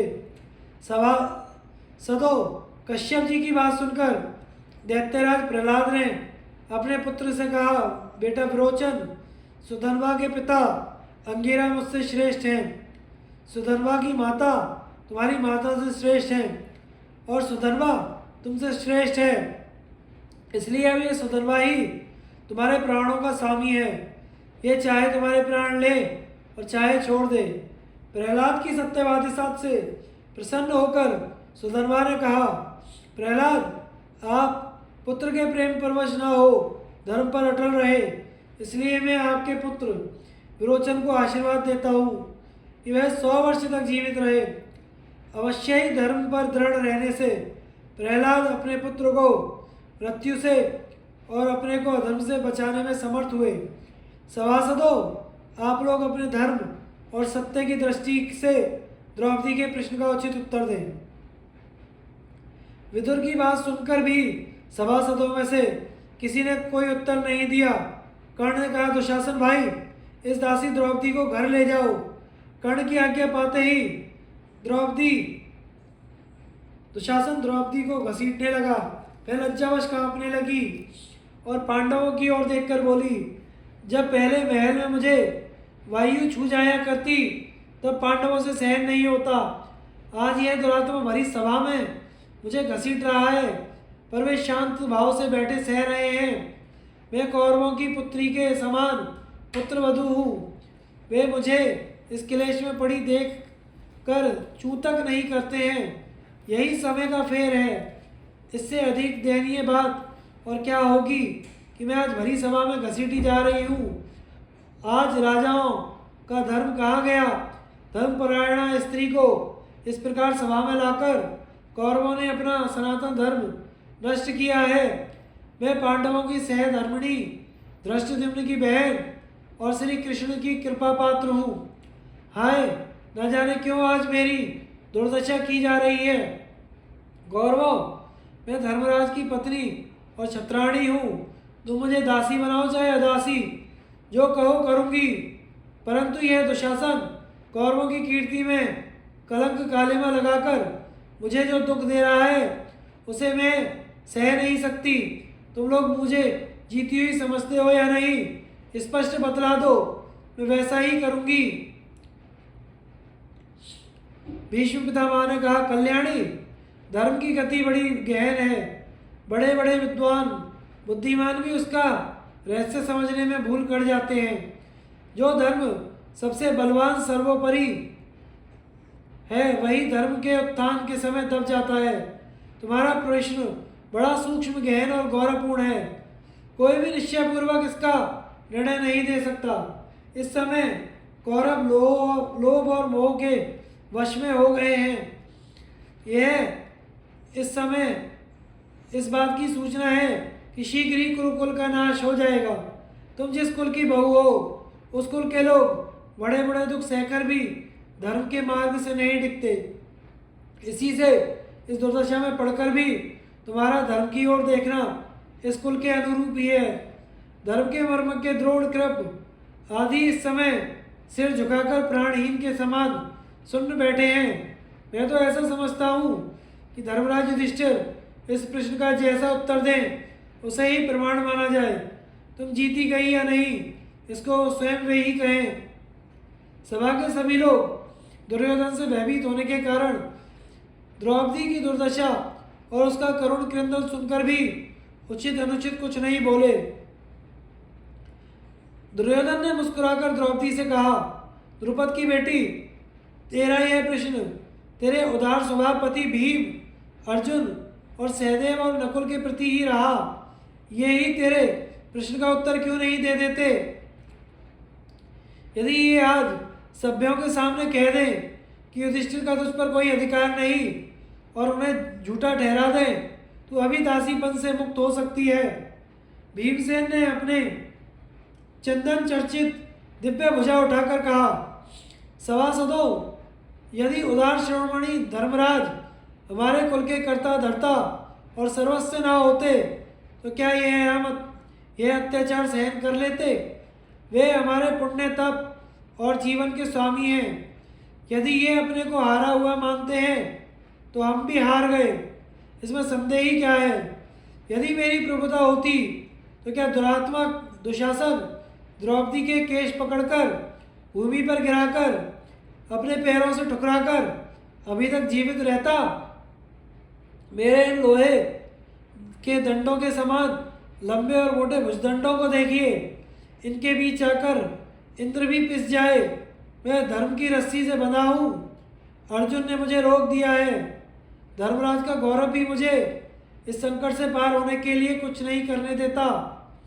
यदि धर्मराज मुझे इशारे से भी आज्ञा दे दें तो मैं इन क्षुद्र जंतुओं को क्षण भर में ही मसल डालूं। भीम की क्रोधाग्नि को भभकते देखकर भीष्म, द्रोण और बृहद्र ने कहा, भीमसेन, क्षमा करो, तुम्हारे लिए कुछ भी कठिन नहीं, तुम यह सब कर सकते हो। उस समय धर्मराज युधिष्ठिर बेहोश से हो रहे थे। दुर्योधन ने उन्हें पुकार कर कहा, राजन, भीम, अर्जुन, नकुल, सहदेव तुम्हारे वश में हैं। अब तुम ही द्रौपदी के प्रश्न का उत्तर दो। क्या तुम ऐसा मानते हो कि द्रौपदी दांव पर नहीं हारी गई? मतवाले दुरात्मा दुर्योधन ने युधिष्ठिर से ऐसा कहकर कर्ण की ओर देखा और मुस्कुराकर भीमसेन को लज्जित करने के लिए अपनी मोटी मोटी बाई जांग दिखाने लगा। भीमसेन की आंखें क्रोध से लाल हो गईं।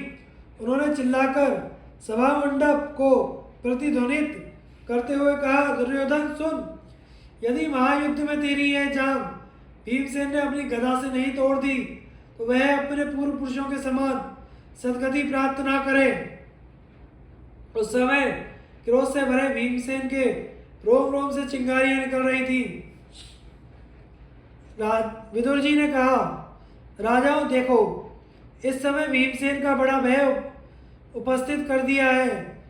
अवश्य ही धृतराष्ट्र कुमारों, तुम्हारा यह जुआ अन्याय से भरा है। तभी तो तुम भरी सभा में स्त्री के लिए लड़ झगड़ रहे हो। तुमने अपना सारा मंगल खो दिया। तुम्हारी मति गति खोटे कामों में ही रहती है।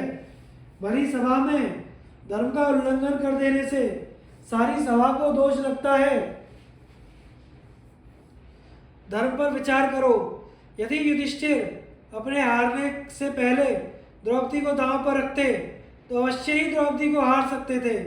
पहले अपने शरीर को हार जाने के कारण उन्हें द्रौपदी को दांव पर रखने का अधिकार नहीं रह गया था। द्रौपदी को हमने जीत लिया, यह तुम्हारा एक स्वप्न है। शकुनी की बातों में आकर धर्म का नाश मत करो। इस प्रकार प्रश्नोत्तर हो ही रहा था कि धृतराष्ट्र की यज्ञशाला में बहुत से गीदड़ इकट्ठे होकर हुआ हुआ करने लगे। गधे रहकने लगे, पक्षीगण उड़ उड़कर चिल्लाने लगे और भयानक कोलाहल सुनकर गांधारी डर गई। भीष्म, द्रोणाचार्य और कृपाचार्य स्वस्ति स्वस्ति कहने लगे। विदुर और गांधारी घबराकर राजा धृतराष्ट्र को इसकी सूचना दी। धृतराष्ट्र ने दुर्योधन से कहा, ओ दुर्विनीत, तेरा तो एक बार की सत्यानाश हो गया।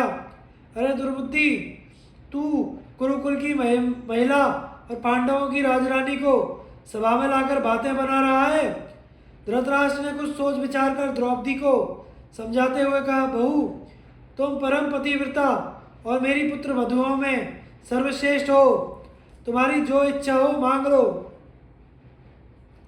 द्रौपदी ने कहा, राजन, यदि आप मुझे वर देते हैं तो मैं यह मांगती हूँ कि धर्मात्मा सम्राट युधिष्ठिर दासत्व से मुक्त हो जाएं, जिससे मेरे पुत्र प्रतिबंध्य को अज्ञानवश कोई दासपुत्र ना कहे।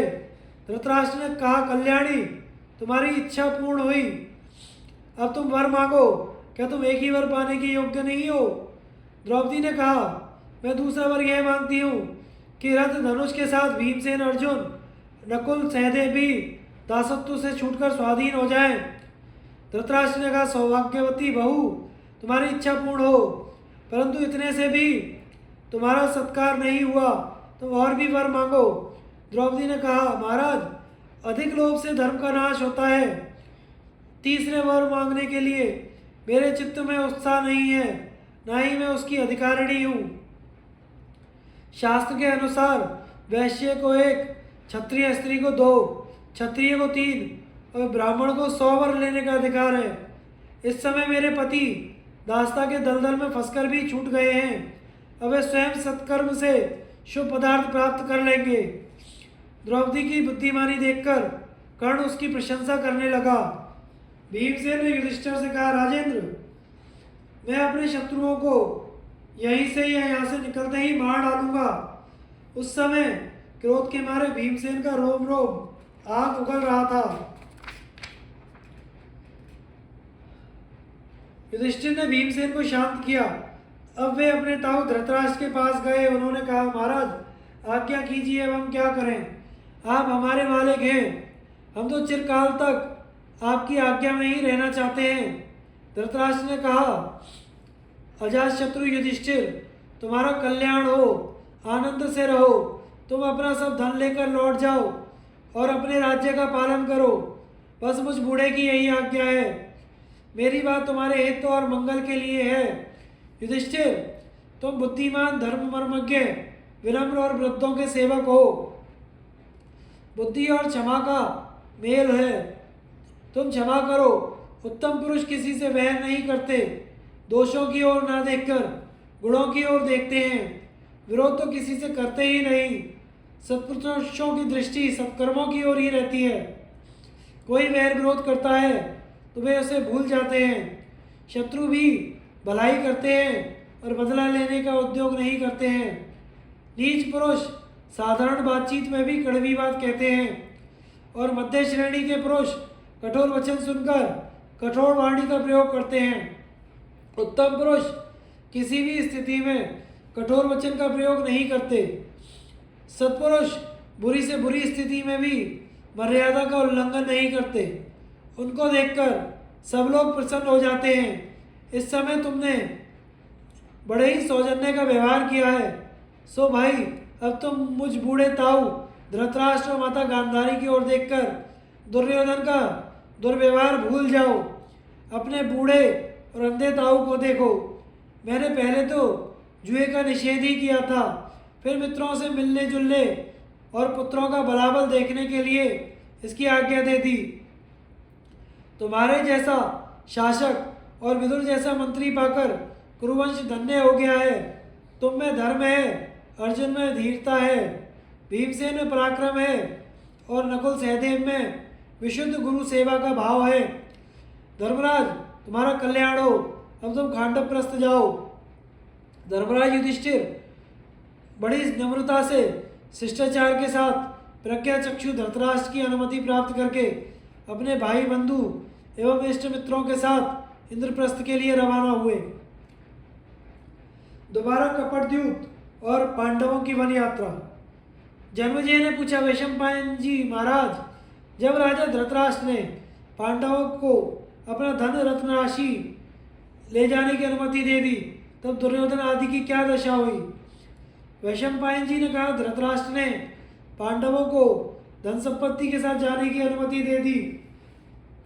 यह सुनकर दुशासन अपने बड़े भाई दुर्योधन के पास गया और बड़े दुख के साथ कहा, भैया, बूढ़े राजा ने हमारे बड़े कष्ट से प्राप्त धन को खो दिया। सब धन शत्रुओं के हाथ में चला गया। अभी कुछ सोच विचार करना हो तो कर लो। यह सुनते ही दुर्योधन, कर्ण और शकुनी आपने आपस में सलाह की और सबके सब एक साथ ही धृतराष्ट्र के पास गए। उन्होंने बड़े विनय से कहा, राजन, यदि इस समय हम लोग पांडवों से प्राप्त धन के द्वारा ही राजाओं को प्रसन्न करके युद्ध के लिए तैयार कर लेते तो हमारी क्या हानि थी। देखिए, डसने को तैयार क्रोध में भरे सांपों को गले में लटकाकर या पीठ पर रखकर कौन बच सकता है। इस समय पांडव भी सर्पों के समान ही हैं। वे जिस समय रथ में बैठकर शस्त्रों से सुसज्जित होकर हम पर धावा बोल देंगे, उस समय हम में से किसी को जीता ना छोड़ेंगे। अब वे सेना इकट्ठी करने निकल पड़े हैं। हमने एक बार उनसे बिगाड़ लिया है, अब वे हमें क्षमा नहीं करेंगे। द्रौपदी को जो कलेश पहुंचा है, उसे उनमें से कोई भी क्षमा नहीं कर सकता। इसलिए हम वनवास की शर्त पर पांडवों के साथ फिर से जुआ खेलेंगे। इस प्रकार वे हमारे वश में हो जाएंगे। जुए में जो भी हार जाए, हम या वे 12 वर्ष तक मृग जन्म पहनकर वन में रहें। 13वें वर्ष में किसी नगर में इस प्रकार छिपकर रहें कि किसी को पता ना चले। यदि पता चल जाए ये कौरव या पांडव हैं, फिर से 12 वर्ष तक वन में रहें। इस शर्त पर आप फिर जुआ खेलने की आज्ञा दे दीजिए। यह काम बहुत आवश्यक है। पासे डालने की विद्या में हमारे मामा शकुनी बड़े चतुर हैं। यदि पांडव कदाचित यह शर्त पूरी कर लेंगे तो भी हम इतने समय में बहुत से राजाओं को अपना मित्र बना लेंगे और दुर्जय सेना इकट्ठी कर लेंगे। उस समय युद्ध में भी पांडवों को जीत सकेंगे। इसलिए आप ये बात अवश्य मान लीजिए। धृतराष्ट्र ने हामी भर दी।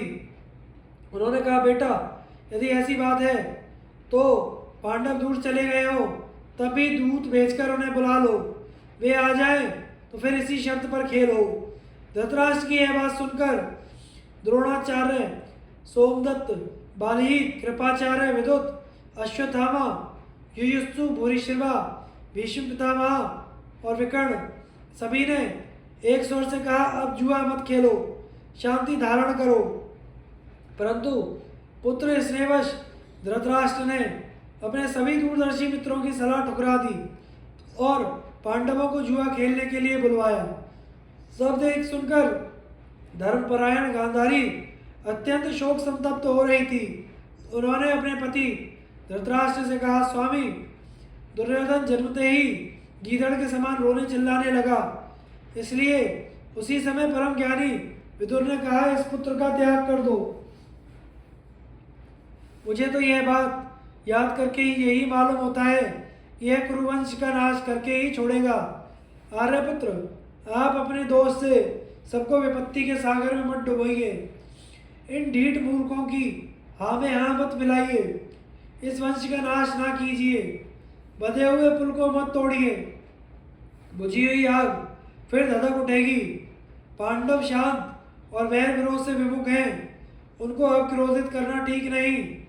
यद्यपि यह बात आप जानते हैं, फिर भी मैं स्मरण दिला रही हूँ।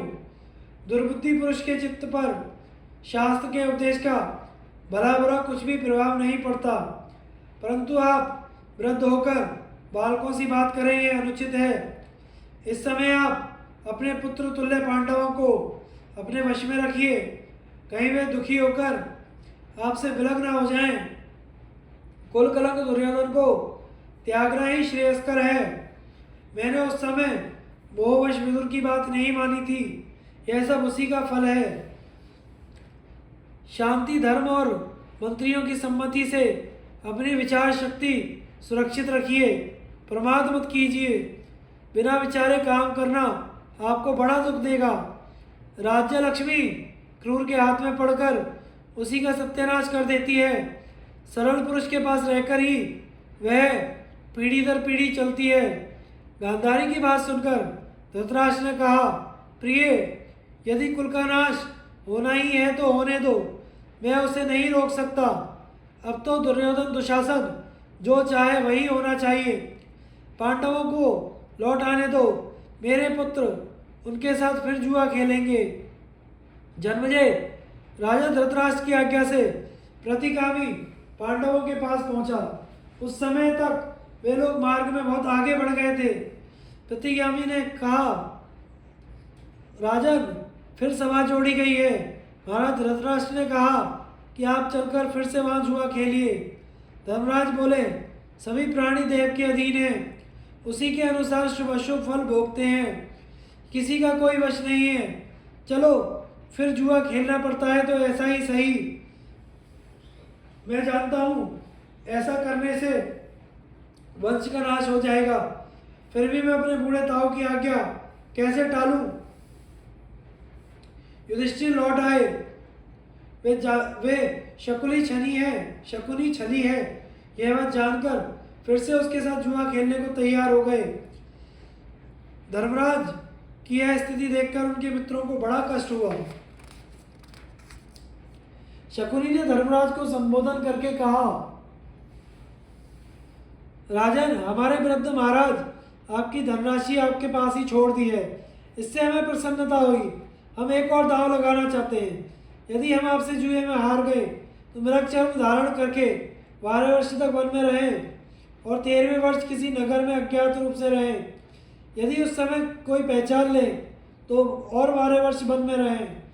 यदि हम आपको हरा दें तो द्रौपदी के साथ आप लोग मृगचर्म धारण करके 12 वर्ष तक वन में रहें और 13वें वर्ष अज्ञातवास धारण करें। यदि उस समय कोई पहचान ले तो फिर 12 वर्ष वन में रहना होगा। इस प्रकार 13 वर्ष पूर्ण होने पर आप या हम उचित रीति से अपना राज्य ले लेंगे। इसी शर्त पर हम लोग पासे खेलें। शकुनी की बात सुनकर सभी सभासद खिन्न हो गए।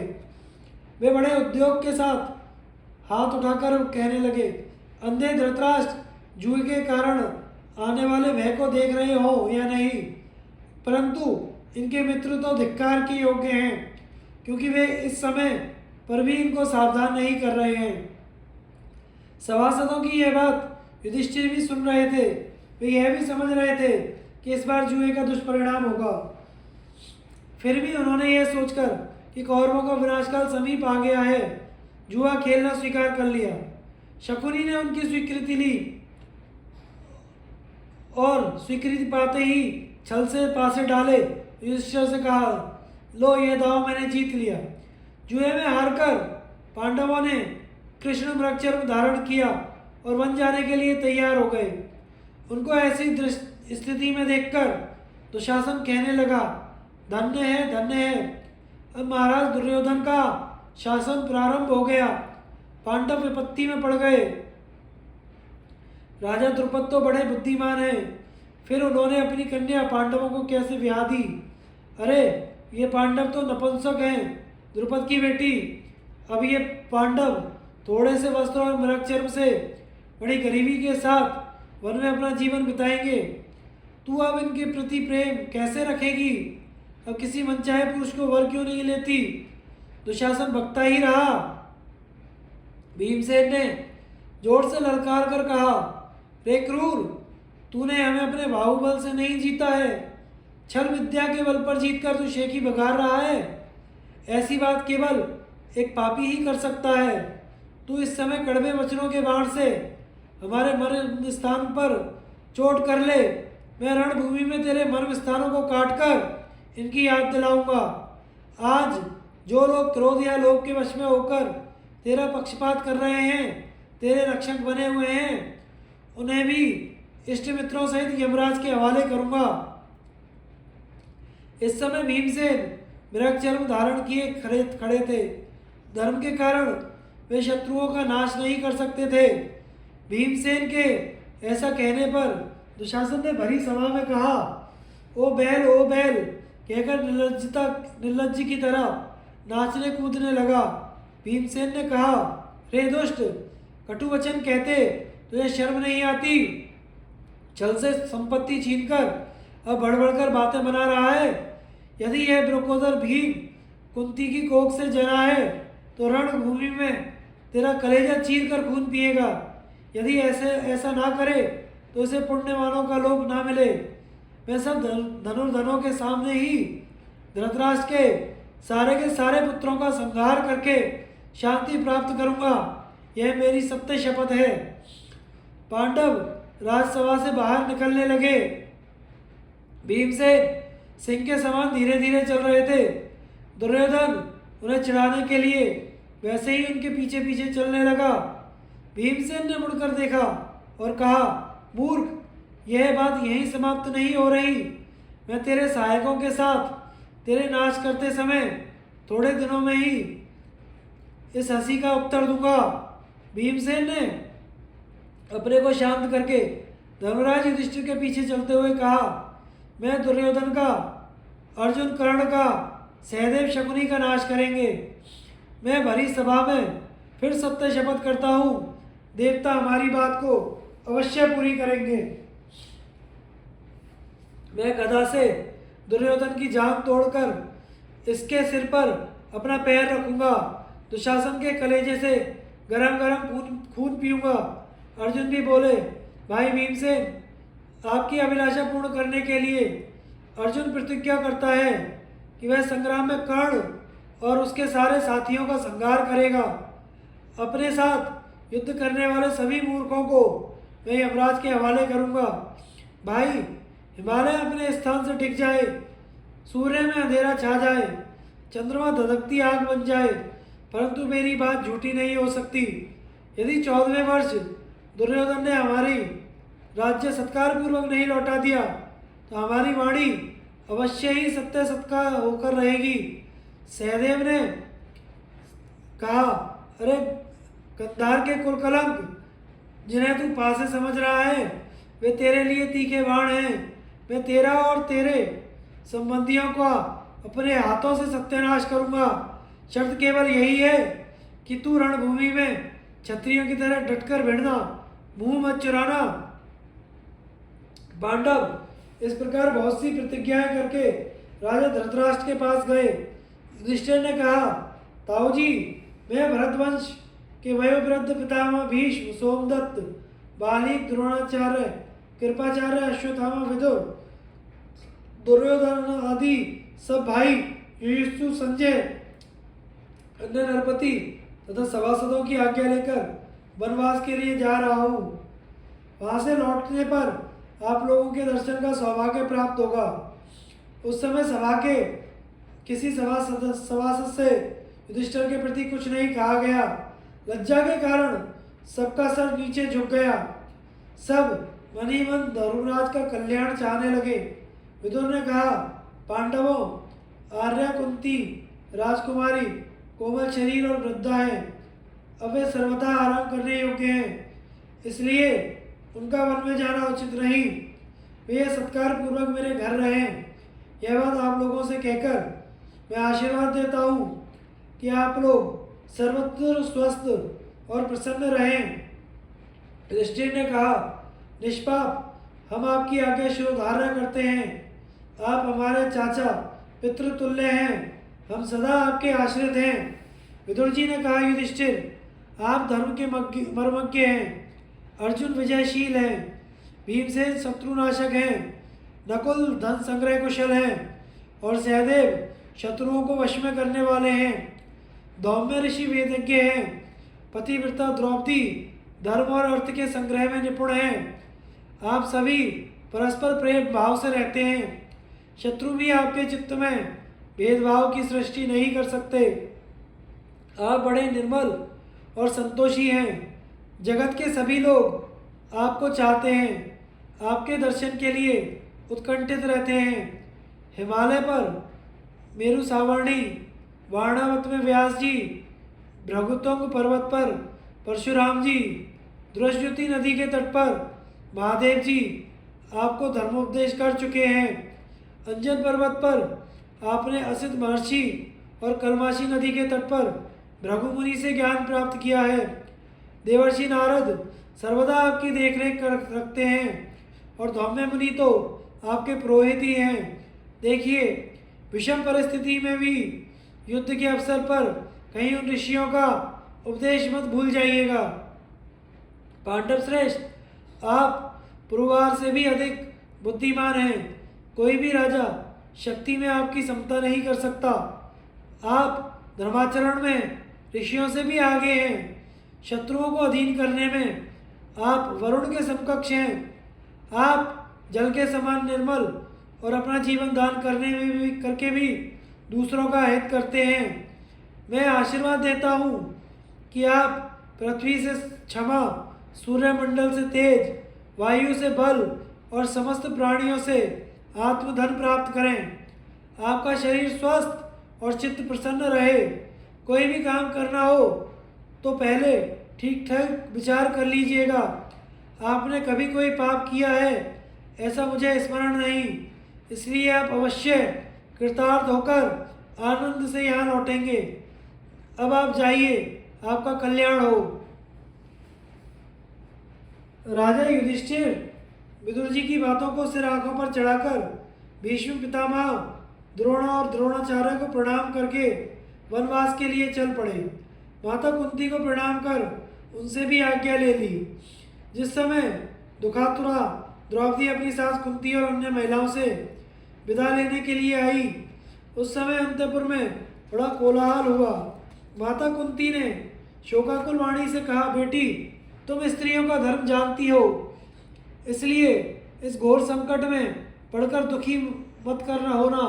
तुम स्वयं शील सदाचार से संपन्न हो, इसलिए पतियों के प्रति तुम्हारे कर्तव्य के संबंध में शिक्षा देने की कोई आवश्यकता नहीं है।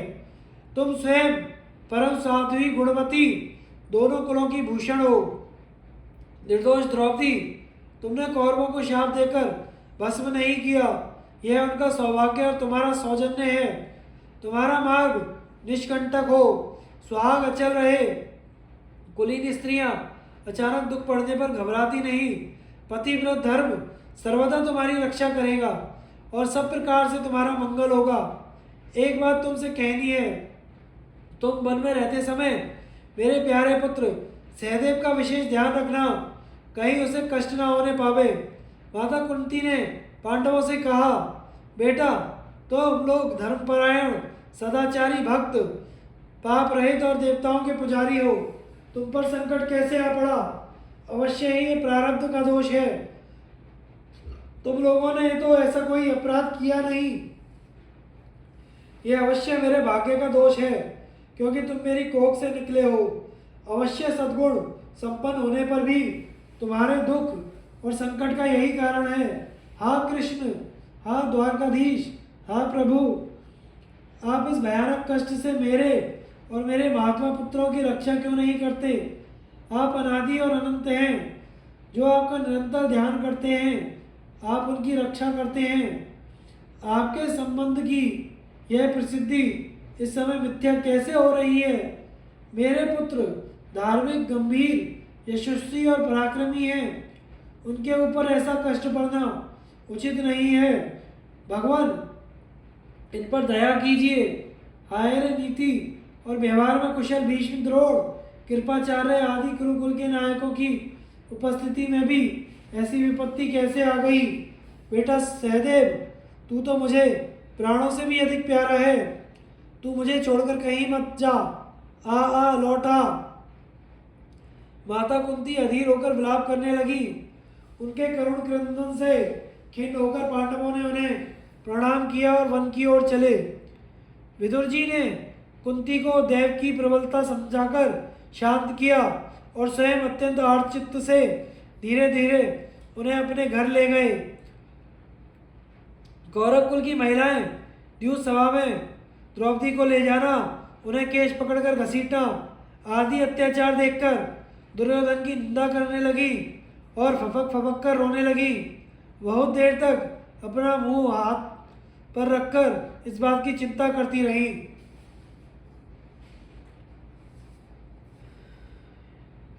पांडवों की वन यात्रा के बाद कौरवों की स्थिति। वैशंपायन जी कहते हैं, जन्मजय, राजा धृतराष्ट्र अपने पुत्रों को अन्याय सोचते सोचते उद्विग्न हो गए। उन्हें एक क्षण के लिए भी शांति नहीं मिलती थी। किसी प्रकार चैन न मिलने पर उन्होंने विदुर के पास दूत भेजकर उन्हें बुलवाया। विदुर के आने पर उन्होंने पूछा, विदुर, कुंती नंदन धर्मराज युधिष्ठिर, भीमसेन, अर्जुन, नकुल, सहदेव, पुरोहित धौम्य और यशस्विनी द्रौपदी ये सब किस प्रकार वन में जा रहे हैं? इस समय उनकी चेष्टा कैसी है?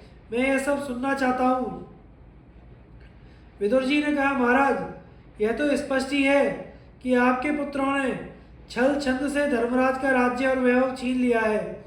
फिर भी विचारशील धर्मराज की बुद्धि धर्म से विचलित नहीं हुई है। इसी से वे कपट पूर्वक राज्यच्युत किए जाने पर भी आपके पुत्रों पर दया का ही भाव रखते हैं। वे अपना क्रोध पूर्ण नेत्रों को बंद किए हुए हैं। ऐसा इसलिए कि कहीं उनकी लाल लाल आंखों के सामने पड़कर कौरव भस्म ना हो जाएं। इसी से धर्मराज युधिष्ठिर अपना मुंह वस्त्र से ढककर रास्ते में चल रहे हैं। भीमसेन को अपने बाहुबल का बड़ा अभिमान है। वे अपने को बेजोड़ समझते हैं, इसलिए वे वनगमन के समय शत्रुओं को अपनी वाह फैला फैलाकर दिखाते जा रहे हैं कि समय पर मैं अपने बाहुबल का जौहर दिखाऊंगा। कुंती नंदन अर्जुन धर्मराज के पीछे धूल उड़ाते चल रहे हैं। वे इस बात की सूचना दे रहे हैं कि युद्ध के समय शत्रुओं पर कैसी बाण वर्षा करेंगे। इस समय जैसे धूल अलग अलग उड़ रही है, वैसे ही अर्जुन शत्रुओं पर अलग अलग बाण वर्षा करेंगे। सहदेव ने अपने मुंह पर धूल मल रखी है। युधिष्ठिर के पीछे पीछे चलकर मानो वे यह कह रहे हैं कि कोई मेरा मुंह ना देख ले। नकुल ने तो सारे शरीर में ही धूल मल ली है। उनका अभिप्राय यह है कि मेरा सुंदर सहज रूप देखकर कहीं मार्ग की स्त्रियां मोहित ना हो जाएं। द्रौपदी इस समय रजस्वला है। वो एक ही वस्त्र पहने केश खोलकर रोते रोते जा रही है। उन्होंने चलते समय कहा है, जिनके कारण मेरी यह दुर्दशा हुई है, उनकी स्त्रियां भी आज के 14वें वर्ष अपने स्वजनों की मृत्यु से दुखित होकर इसी प्रकार हस्तिनापुर में प्रवेश करेंगी। सबके आगे आगे चल रहे हैं पुरोहित धौम्य। वे नैऋत्य कोण की ओर कुशों की नोक करके यम देवता संबंधी साम मंत्रों का गायन कर रहे हैं। उनका अभिप्राय यह है कि रणभूमि में कौरवों के मारे जाने पर उनके गुरु पुरोहित भी इसी प्रकार मंत्रों का गान करेंगे। पांडवों की वन यात्रा से विकल होकर सभी नागरिक विलाप करते हुए कह रहे हैं, हाय हाय, हमारे प्यारे सम्राट इस प्रकार वन में जा रहे हैं। कुरुकुल के बड़े बूढ़ों की इस मूर्खता को धिक्कार है। वे लोभवश धर्मात्मा पांडवों को देश से निकाल रहे हैं। हम तो इनके बिना अनाथ हो गए। इन अन्यायी कौरवों के साथ हमारी कोई सहानुभूति नहीं रही। प्रजा इस प्रकार बिगड़ रही है। उधर पांडवों के जाते ही आकाश में बिना मेघ के ही बिजली चमकी, पृथ्वी थरथरा गई। बिना अमावस्या के ही सूर्य ग्रहण लग गया। नगर की दाहिनी ओर उल्कापात हुआ। गिद्ध, गीदड़ और कोए आदि मांस भक्षी जीव देवालयों, बुर्जों, किलों और अटारियों पर मांस एवं हड्डियां डालने लगे। इन उत्पातों का फल है भरतवंश का सत्यानाश। यह सब आपकी दुर्मति का फल है। जिस समय विदुर जी धृतराष्ट्र से इस प्रकार कह रहे थे, उसी समय देवर्षि नारद बहुत से ऋषियों के साथ एकाएक वहां आ पहुंचे। यह भयानक बात कहकर चलते बने कि दुर्योधन के अपराध के फलस्वरूप आज के 14वें वर्ष भीमसेन और अर्जुन के हाथों कुरुवंश का नाश हो जाएगा। अब दुर्योधन, कर्ण, शकुनी ने द्रोणाचार्य को ही अपना प्रधान आश्रय समझकर पांडवों का सारा राज्य उन्हें सौंप दिया। द्रोणाचार्य ने कहा, भरतवंशियों, पांडव देवताओं के पुत्र हैं, उन्हें कोई मार नहीं सकता। यह बात सभी ब्राह्मण कहते हैं। फिर भी धृतराष्ट्र पुत्रों ने मेरी शरण ली है, इसलिए इनके सहायक राजाओं के साथ मैं अपनी शक्ति के अनुसार इनकी पूरी पूरी सहायता करूंगा। मैं शरणागत का त्याग नहीं कर सकता। इच्छा न होने पर भी यह काम करना पड़ रहा है। क्या करूं? देव ही सबसे बलवान है। कौरवों, पांडवों को वन भेजने से ही तुम्हारा काम पूरा नहीं हो गया है। तुम्हें अपनी भलाई का प्रबंध शीघ्र करना चाहिए। तुम्हारा राज्य स्थायी नहीं है। यह 4 दिन की चांदनी है, 2 घड़ी का खिलवाड़ है। इससे फूलो मत। बड़े बड़े यज्ञ करो, ब्राह्मणों को दान दो, जो कुछ बन पड़े सुख भोग लो। 14वें वर्ष तुम्हें बड़े कष्ट में पड़ना पड़ेगा। द्रोणाचार्य की बात सुनकर धृतराष्ट्र ने कहा, विदुर, गुरुजी का कहना ठीक है। तुम पांडवों को लौटा लाओ। यदि वे लौट कर ना आवे तो उनको शस्त्र, रथ, सेवक साथ में दे दो। ऐसा प्रबंध कर दो जिससे मेरे पुत्र पांडव वन में सुख से रहें। यह कहकर वे एकांत में चले गए और चिंता करने लगे। उनकी सांस लंबी लंबी चलने लगी और चित्त विफल हो गया। उसी समय संजय ने उनसे कहा, महाराज, आपने पांडवों को राज्यच्युत करके वनवासी बना दिया। उनका धन, वैभव और भूमि हथियाली। अब आप शोक क्यों कर रहे हैं? धृतराष्ट्र ने कहा, संजय, पांडवों से वैर करके भी भला किसी को सुख मिल सकता है? वे युद्ध कुशल, बलवान और महारथी हैं। संजय ने तनिक गंभीर होकर कहा, महाराज, अब यह निश्चित है कि आपके कुल का तो नाश होगा ही, निरीह प्रजा भी ना बचेगी। भीष्म पितामह द्रोणाचार्य और विदुर जी ने आपके दुरात्मा पुत्र दुर्योधन को बहुत रोका। फिर भी उस निर्लज्ज ने पांडवों की प्रिय पत्नी धर्मपरायणा द्रौपदी को सभा में बुलवाकर अपमानित किया। विनाश काल समीप आने पर बुद्धि मलिन हो जाती है। अन्याय भी न्याय के समान दिखने लगता है। यह बात हृदय में इतनी बैठ जाती है कि मनुष्य अनर्थ को स्वार्थ और स्वार्थ को अनर्थ देखने लगता है तथा मर मिटता है। काल डंडा मारकर किसी का सर नहीं तोड़ता। उसका बल तो इतना ही है कि वह बुद्धि को विपरीत करके भले को बुरा और बुरे को भला दिखलाने लगता है। आपके पुत्रों ने आयोनिजा, पतिव्रता, अग्निवेदी से उत्पन्न सुंदरी द्रौपदी को भरी सभा में अपमानित करके भयंकर युद्ध को न्योता दे दिया है। ऐसा निंदनीय काम दुष्ट दुर्योधन के अतिरिक्त और कोई नहीं कर सकता। धृतराष्ट्र ने कहा, संजय, मैं भी तो यही कहता हूँ। द्रौपदी की आर्त दृष्टि से सारी पृथ्वी भस्म हो सकती है, हमारे पुत्रों में तो रखा ही क्या है। उस समय धर्मचारिणी द्रौपदी को सभा में अपमानित होते देखकर भरतवंश की सभी स्त्रियां गांधारी के पास आकर करुण क्रंदन करने लगी थी। ब्राह्मण भी हमारे विरोधी हो गए हैं। वे सायंकाल हवन ना करके नागरिकों के साथ उन्हीं बातों की चर्चा करते रहते हैं और दुखी होते रहते हैं। जिस समय भरी सभा में द्रौपदी के वस्त्र खींचे गए थे, उस समय तूफान आ गया, बिजली गिरी और उल्कापात हुआ। बिना अमावस्या के ही सूर्य ग्रहण लग गया। सारी प्रजा भयभीत हो गई। रथशाला में आग लग गई, मंदिरों की ध्वजाएं गिरने लगी, यज्ञशाला में सियारों ने हुआ हुआ करने लगे, गधे रेंकने लगे। ऐसे अपशकुन देखकर भीष्म, कृपाचार्य, सोमदत्त, वालिक, द्रोणाचार्य सभा भवन से उठकर चले गए। विदुर की सम्मति से मैंने द्रौपदी को मुंहमांगा वर दिया और पांडवों को इंद्रप्रस्थ जाने की अनुमति दे दी। उसी समय विदुर ने मुझसे कहा था कि द्रौपदी को अपमानित करने के फलस्वरूप भरतवंश का नाश होगा। द्रौपदी के देव के द्वारा उत्पन्न एवं अनुपम लक्ष्मी है, वह पांडवों के पीछे पीछे फिरती है। यह महान अपमान कलेश पांडव, यदुवंशी और पांचाल नहीं सहेंगे, क्योंकि इनके सहायक और रक्षक हैं सत्य प्रतिज्ञ भगवान श्री कृष्ण। बहुत समझा बुझाकर विदुर ने हमारे कल्याण के लिए ही अंत में यही सम्मति दी कि आप सबके भले के लिए ही पांडवों से संधि कर लीजिए।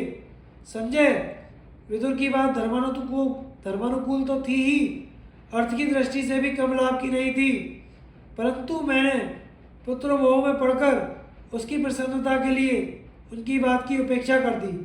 सभा पर्व समाप्त। धन्यवाद दोस्तों। आगे की कथा सुनने के लिए हमारे चैनल को सब्सक्राइब करें। धन्यवाद।